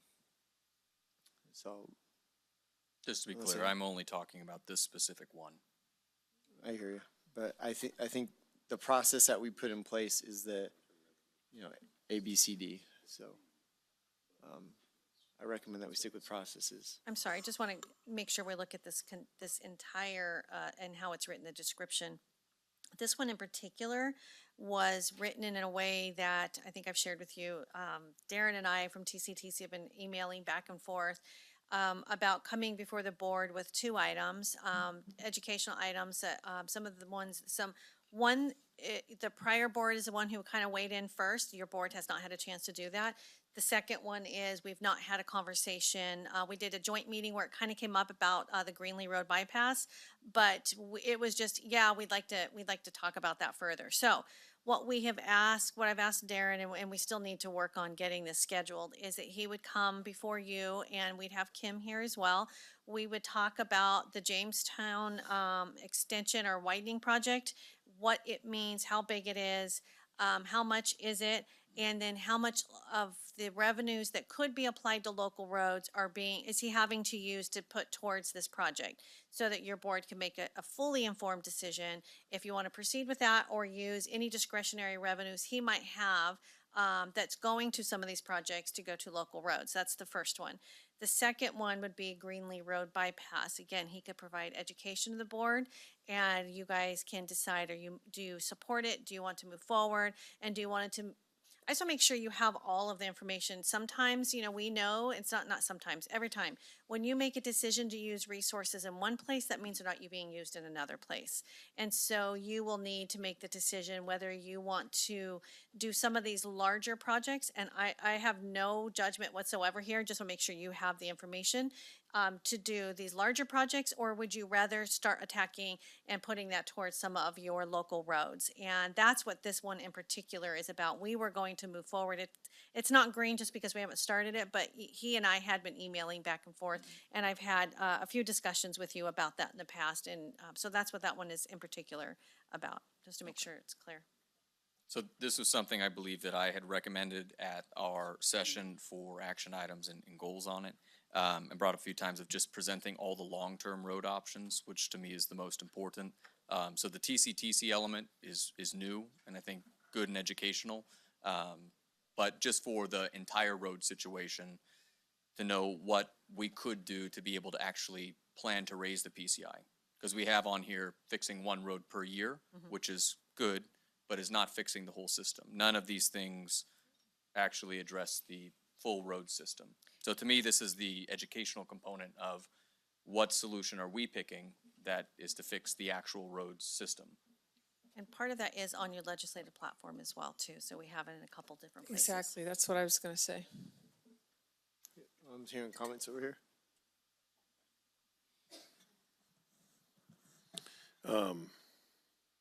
Yeah, I mean, I think a lot of these things in total do kind of go to address some of the fundamental problems in the road system, and it's sort of like, I don't know, isn't this, so if we don't add this, then that's not gonna happen? A presentation from TCTC is not gonna happen? No, it's something it's not marked green because we haven't actually started it, but it is something conversations have started, just not the actual staff work to get it on the agenda and bring it forward. So it's not that it won't happen, it's still going. Mostly this is going to rest on the shoulders of Darren and not your county staff, but your JPA staff. Yeah, because, no, I'm okay with that. That it's not that it's not gonna happen, it's just gonna stay Yes. further down the list. We're working towards it, yes. If it wasn't gonna happen, then I could say, yeah, we probably need to move that up, but, because it sounded, because from everything I understand and from talking to Darren, that we're preparing to do this. So, Sorry, just I have not circled back to him in the last few weeks to say, okay, where are you at? What is the timing that he thinks? It's really timing for him, really, right? Because he's the one doing the presentation to talk to the board. yeah, and we're giving him lots to do, just like you, so. All right, so there was no other green, correct? Okay. So with that being said, I'm going to open up the public comment. Here, if there's any public comment in the room. All right, I see one. And is there anybody on Zoom? Okay.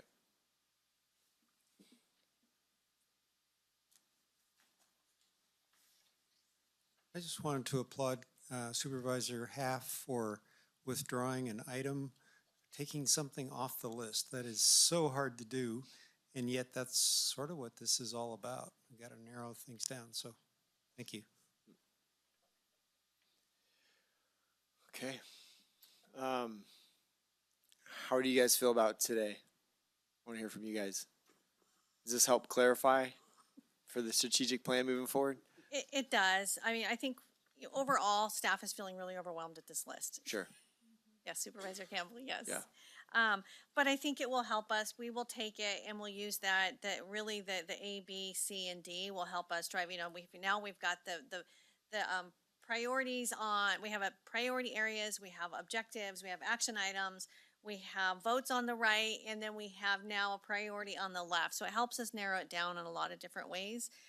So we can take this back. We'll begin working on a comprehensive plan with department heads and laying in timing and the different phases and the steps that it will take so that we can bring back to you an estimate of when all of these, you can expect these items to be coming before you. Okay.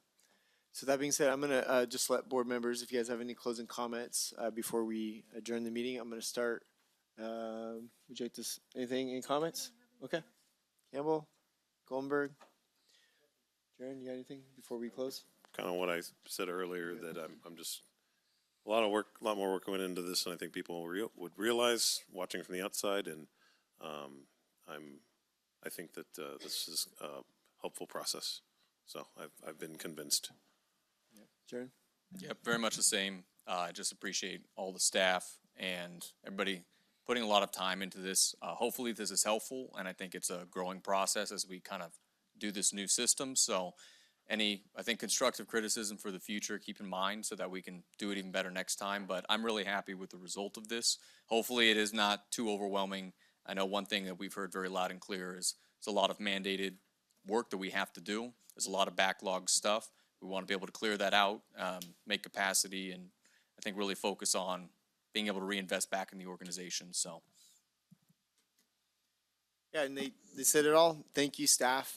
I think this has been a vision for some folks for a while, so it's fun to go through. It's a lot of work to go through, but at the end of the day, we have to make this work because we have a 20% vacancy rate. We have people who are burned out. We have we need to fix it, and I think this is the path to go down. And so I'm very thankful for everybody who's been a part of this process. I do have a comment. And with that being said, I'm going to hand over to half and then close it out. Last word. No, I'm going to have my last word be what my first word was. If we don't add capacity, none of these, whether they're mandated or not, make any sense. Whether they're ones we voted on with 4 stars or stickers, it doesn't matter. So I would like to suggest to our board that we ask the CAO to come back at a very near meeting with some ideas for how we can increase our vacancy, how we can get rid of our vacancy rate, how we can increase not only retention but attract qualified people into the positions we need so we can do the job that this ambitious board wants to do. That's it. Thank you. You guys good to go? All right. All right. With that being said, it's 3:31. I'm going to adjourn this meeting. Thank you guys again for your time, and we'll see you soon.